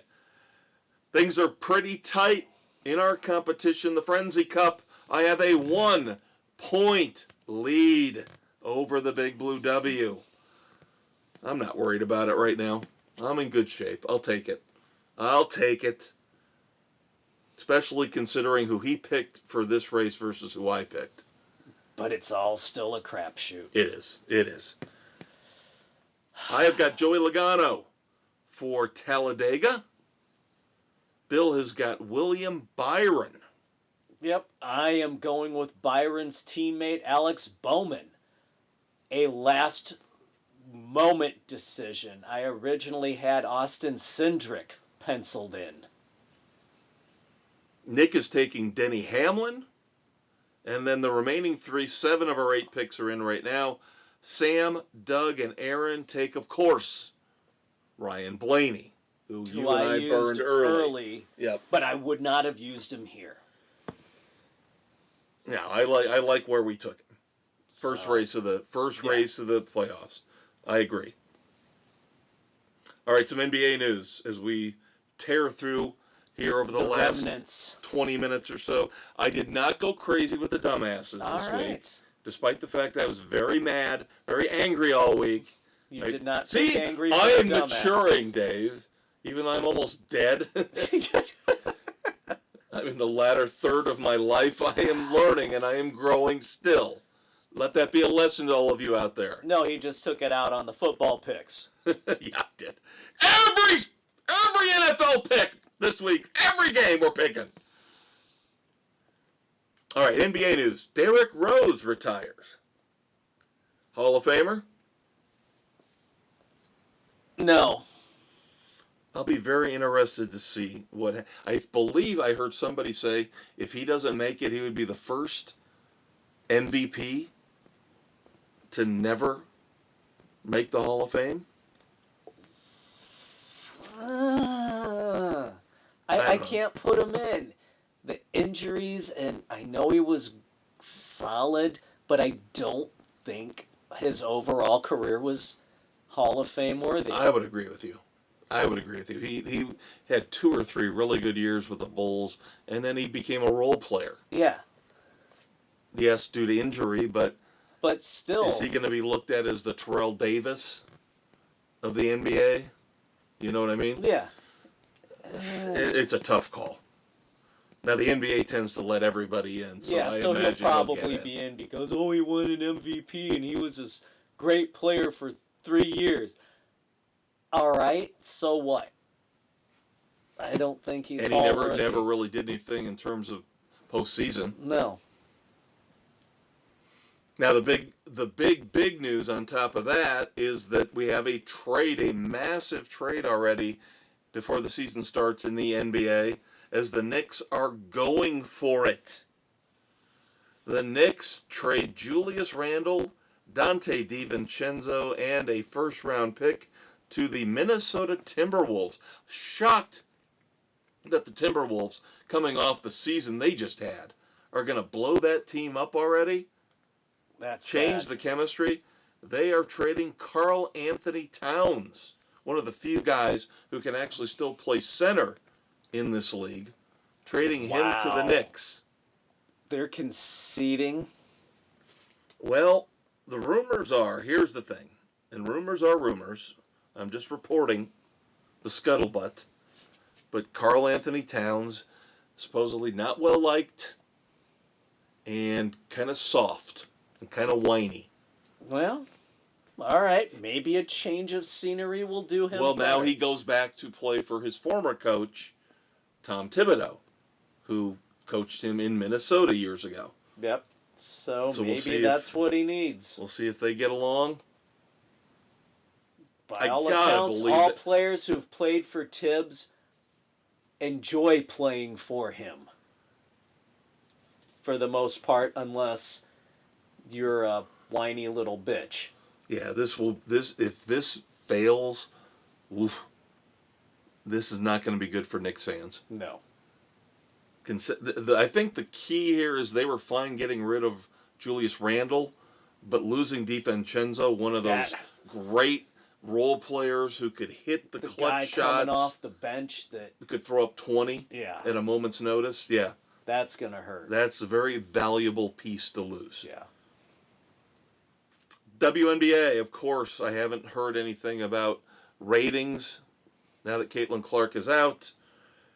New York Liberty, right now, up 2-0 over the Las Vegas Aces. And the Minnesota Lynx and the Connecticut Sun tied 1-1. Those series are both best of 5. And we've got a little bit more coming up at the end of the show about the WNBA. Locally here, Notre Dame. Coach Shrewsbury doing a pretty good job of recruiting from what I've heard. Brings in 2 stellar recruits, both from Indiana. Jalen Harrelson from LaPorte, Brady Kohler from Indianapolis. So maybe things are looking up here locally for Notre Dame basketball. Yeah, whatever. It's basketball. Now, I've been getting fooled here with the NHL. I'll admit it, because I looked at the schedule and I saw really and truly opening night is next week, October the 8th. Blackhawks playing on opening night, of course. But in this day and age where everybody's got to fucking play overseas and screw everything up, technically the season begins this Friday, October the 4th and October the 5th in Prague. Buffalo Sabres and the New Jersey Devils play a doubleheader, back-to-back nights, to officially sort of open the season. Just stop the gimmicky bullshit. So I was like, so when's the season start? Somebody's saying just a couple days, somebody's saying next week. It's both. It's technically both. It's technically both. Stop the stupidity. On the media front, a couple little things to discuss, and we move on to moments of silence. Locally here, Chicago Sports Network. This is very interesting. Chicago Sports Network will now be over the air. Bum, bum, bum. Here out of South Bend, WNDU Antenna 16.2 will carry the Chicago Sports Network. So all the Blackhawks, all the Bulls, all the White Sox games will be carried over the air for free. Very interesting. Yeah, and I got fucked because they pulled it off of YouTube TV. So now I can't watch them unless I watch them over the air. Can't DVR anything? Can't. No. Ugh. But that's not quite as bad. Of course, with the ongoing saga of the Diamond Sports Group. Oh my God, this is absolutely pathetic. They are officially bailing on 11 of the 12 Major League Baseball teams that they air games for in 2025. The only team they are hanging on to is, of course, the Atlanta Braves. This is such a breach of contract. So 11 of those 12 teams where they ran those regional sports networks. Yep, and now, you got to go find somebody else to carry you. Or they can renegotiate. Yeah. But they're just going to want ridiculous money. Because they're in bankruptcy right now. Yeah, no, they should be lucky to get anybody to sign with them. Yep. They should be paying the teams to let them air them for the breach of contract. All right, now we move on to moments of silence. 2 massive, significant moments of silence in the world of sports. First, we'll go the NBA. Hall of Famer, legend, Dikembe Mutombo succumbed to his battle with brain cancer. By all accounts, a phenomenal man. Yes, of course, the finger wagging, the after trademark. he would block a shot whatever with the finger wag. Oh, that was great. Second most famous finger wag ever after Babu Bhatt. Yep. You're a very, very bad man, Jerry. Very bad. I'm sorry. I have to defer to that. Because every time I hear that, I start to get a smile on my face. But Dikembe, you're a close second. Yes. So thoughts and prayers to all of his family and friends. And then, of course, the controversial Pete Rose, who was actually supposed to make an appearance here locally. Yes, that got canceled last minute due to his health. And then rescheduled. Yep. But obviously not. Mrs. C and I had a discussion. We thought about going. We thought that would be kind of cool, but the price was a little much for that. The thing is, Dave and I have brought this up on occasion. Yes, the accusations of him gambling on his own team in baseball. At the time, we alluded to this an hour ago. Illegal then. It's still illegal now, but baseball has embraced gambling, whereas before it was illegal. But gambling, you still period, can't was bet illegal. on baseball. Right. I'm not saying it's not exonerating that part of his career, but he is the all-time hits leader. He did not cheat to get that mark, that note. He is the all-time leader in games played. He did not cheat to get that mark. No. He needs to, and of course somebody pointed out very astutely today. What was he given, Dave, by baseball? The lifetime ban. Lifetime ban. He's dead now. He's dead now. So you had the lifetime ban on Shoeless Joe Jackson for the Black Sox. Why the hell isn't he in now? By the letter of verbiage. Lifetime ban. They should be now allowed to be considered for the Hall of Fame, even though it's disgusting and I hate it, because not only does baseball do this, all the other Hall of Fames, Rock and Roll Hall of Fame is notorious for doing this, putting people in when they're on the verge of death or after they've died. Yeah, it's pathetic. Pete Rose, as the player, should be in the Hall of Fame. Pete Rose, the manager. No. It's the difference. Yeah. But you're supposed to be able to separate the two. Yeah. So. If he did it as a player, then you keep him out. Right. But it happened while he was a manager. It doesn't impact what he did as a player. Yeah. And that's why I have no respect for the leadership of Major League Baseball. Never have, never will. All of them. Going all the way back to Bart Giamatti, all the way through with Bud Selig, who allowed steroids, turned a blind eye. Yep. And left us with that quandary.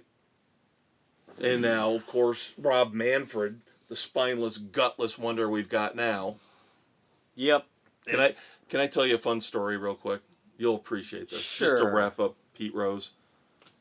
I heard this on the radio today. We all know about the legendary blowhard Mike Francesa from New York. Used to be on WFAN. Yeah, the clueless twit. Yeah, and he had some awful things to say about Pete Rose. I mean, awful. Awful. Yeah, he probably also thought Marge Schott was the greatest thing ever, too. But I guess he interviewed, my understanding is, he interviewed Pete Rose years and years and years and years ago. And Pete Rose told him a story. Of course, because he's out of New York, it had to involve a Yankee. So Pete Rose was telling him a story about how he and Joe DiMaggio were on some kind of a goodwill tour overseas. I can't remember if it was Vietnam or Korea, one of the two. Yeah. And of course, conditions there. Not fully ideal. No. So it wasn't necessarily, staying at the Ritz-Carlton. So at one point, though, Joe DiMaggio got fed up and said, well, I got to take a shower. This is ridiculous. And Pete Rose is trying to tell him, the accommodations here aren't that great, Joe. I don't know. You should do that. Yeah, well, I don't know what you want. This is not. They're not in downtown Saigon. They're not. They're not in one of the big population centers. They're out there meeting and greeting the people. So what they had to do was they had to do one of those showers where it's like a burlap sack, and the one guy has to get on a ladder and pour the water in, and so it strains out from the burlap sack, and the other guy can take the shower. So Pete Rose says, all right. So I said, fine, I'm going to shut him up, and I'll get on the ladder, and I'll pour the water into the burlap sack so Joe can take a shower. And he said,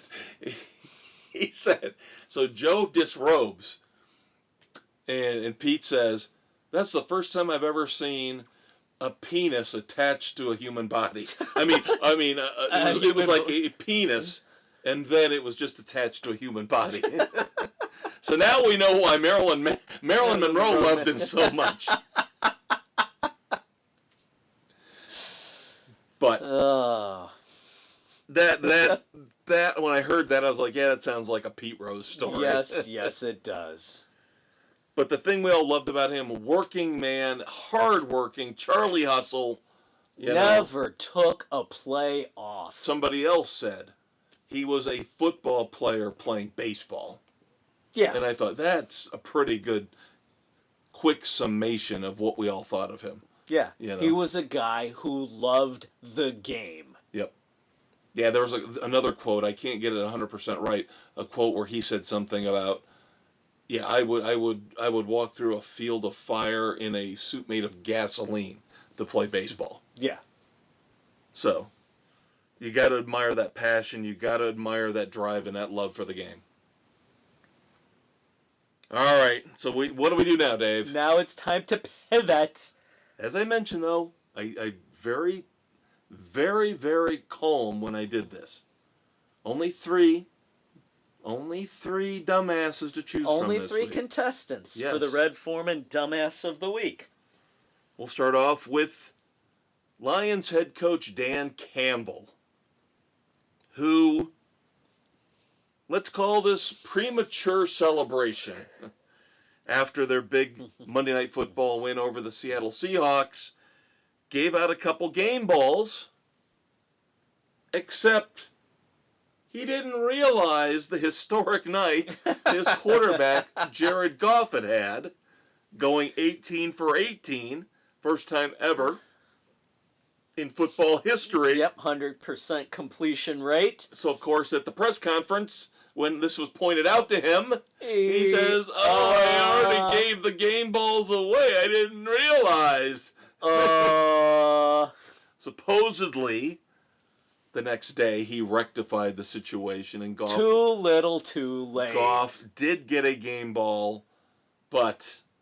Too little, too late. You would kind of think the head coach or somebody should be whispering in his ear going, Jared Goff just set the record, Hello. for most completions in a row, Yeah. So, sorry. I usually love Dan Campbell, But that's a dumbass move. Yep. Diamondbacks owner Ken Kendrick. Well, just with a name like that. Well, at some point, you don't want to air your dirty laundry. Now, you and I, all this past season, we've ripped into Scott Boras. We hate Scott Boras. He is the devil. And all the things he did with his free agents over the last few years, holding them out until the season had already started. Yeah. Now, there were the occasional players that did okay. But if you look at it, J.D. Martinez didn't do anything special. No. I've already ripped on Cody Bellinger. He had an okay year, but not great. Nothing worthy of what he was trying to get for him. What, Blake Snell threw a no-hitter? But other than that... What else did he do? Yeah, did he really do anything? Matt Chapman was the one, I believe, who had a good enough year, and he got the big extension. Yeah. Then there's poor Jordan Montgomery. Jordan Montgomery, at the last minute, basically, the season had already started, signed on with the Arizona Diamondbacks. Got a 1-year, $25 million deal. Did not have the best year. No. ERA was over 6. Relegated at the end of the season to the bullpen. But again, blame your freaking agent for not having you in training camp and getting ready. But this is why I am calling out the owner, Ken Kendrick, because he goes out, now that the season is over, and they got eliminated. We talked about that. That Monday doubleheader that split, that eliminated them. Direct quote, "It was a horrible decision to sign Jordan Montgomery." Here's the big problem, Mr. Kendrick. Number one, don't say that shit out to the general press. Yeah, you keep that internally. Even though he took the blame himself, to say it was a horrible decision, how does that make Jordan Montgomery feel? Now, he's already fired Boris. Right. But there's more. Jordan Montgomery has a player option to stay with the Diamondbacks for 2025 for $22.5 million. And you know, with a comment like that, I would fuck him over. I would opt in and say, fuck you, Kendrick. Absolutely. That's the first thing I thought. Was 1 year of my life getting paid $22.5 million. Even if I'm at a place with a team where I know the president doesn't like me, I'd say, fuck you. I come back and have the season of my career. And if they offer, nope, I'm out. Well, here's another thing I was thinking. Now that this idiot owner has said this, would any player want to sign with them anymore? That's a good point. Plus, if I'm the Cubs, for example, I'd go to him and I'd go, okay, here's what I'll do for you. I'll give you my worst player on my single A team. And then let me talk to Jordan Montgomery's new agent. If he opts in, and then he'll extend at a lower price for the next year or two, like maybe 10 mil, then I'll take him. I'm not going to take him for 22.5. No, you're not getting But if he'll take 32.5 for 2 or 42.5 for 3, yeah, then let's see what we can do. Knock the price down, then I'll do it. That would be a creative GM to go out there. Of course, yeah. That's the Cubs. That's not the Cubs, but somebody. I think somebody out there should do that. Somebody should be smart enough and make a play. You've already burned this bridge, but now I'm going to take advantage of it because you are an idiot to say this out in public.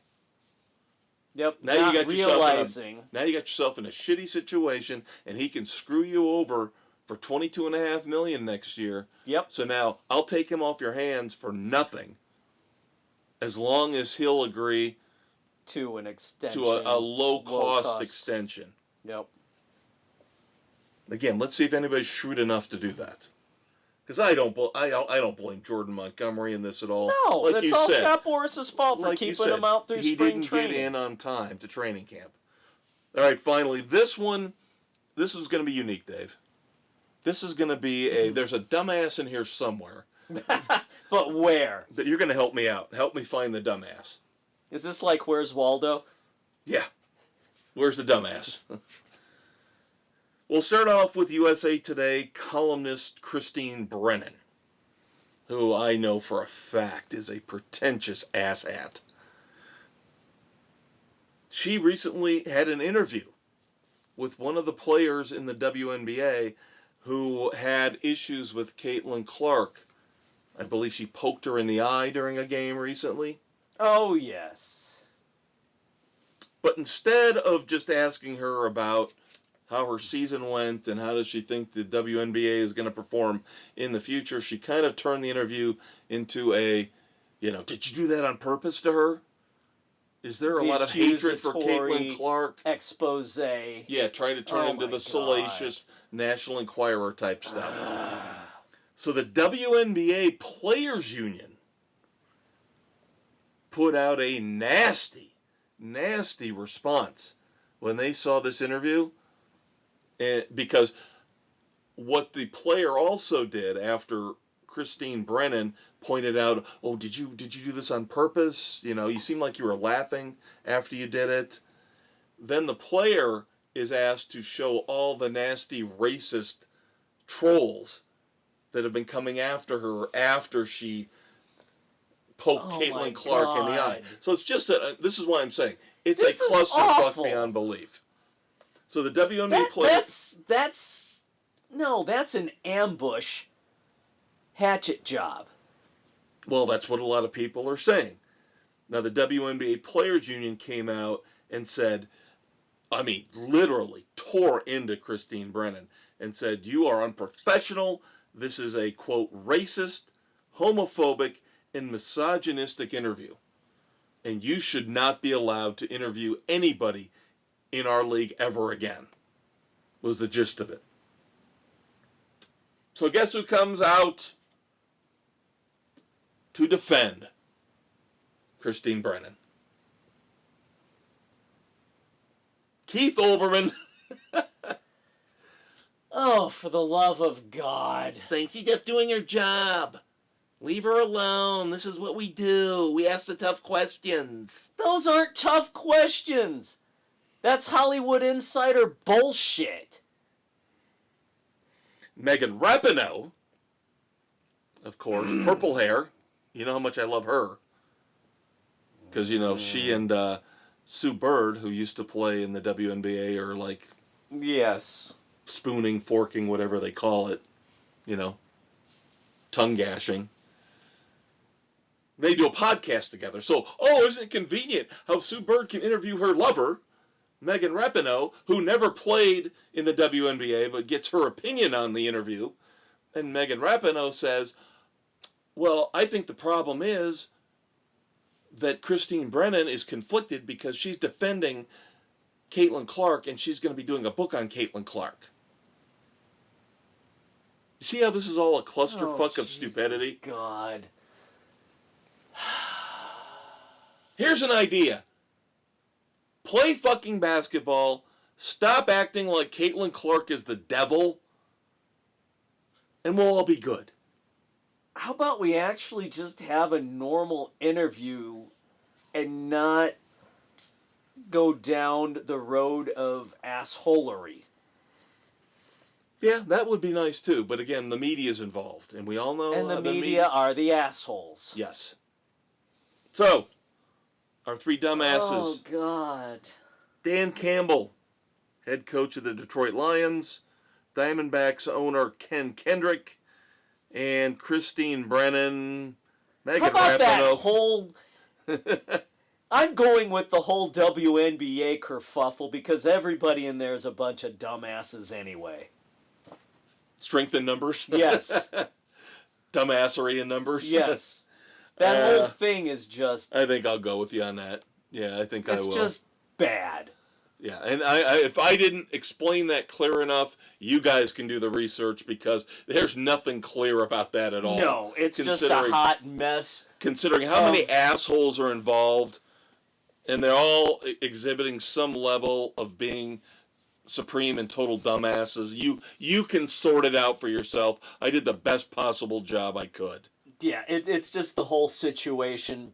Just keep in mind if Keith Olbermann and Megan Rapinoe are involved, then enough said. Yeah. All right, that'll do it for the sports edition. Do not forget to check out the weekend edition. Your politically incorrect pop culture commentary. We're going to play catch up with your Uncle Dave due to our internet issues from last week. So, episode 2 of The Penguin. Yes. Yep. And then we've got Lee Child's new collection of short stories, Safe Enough.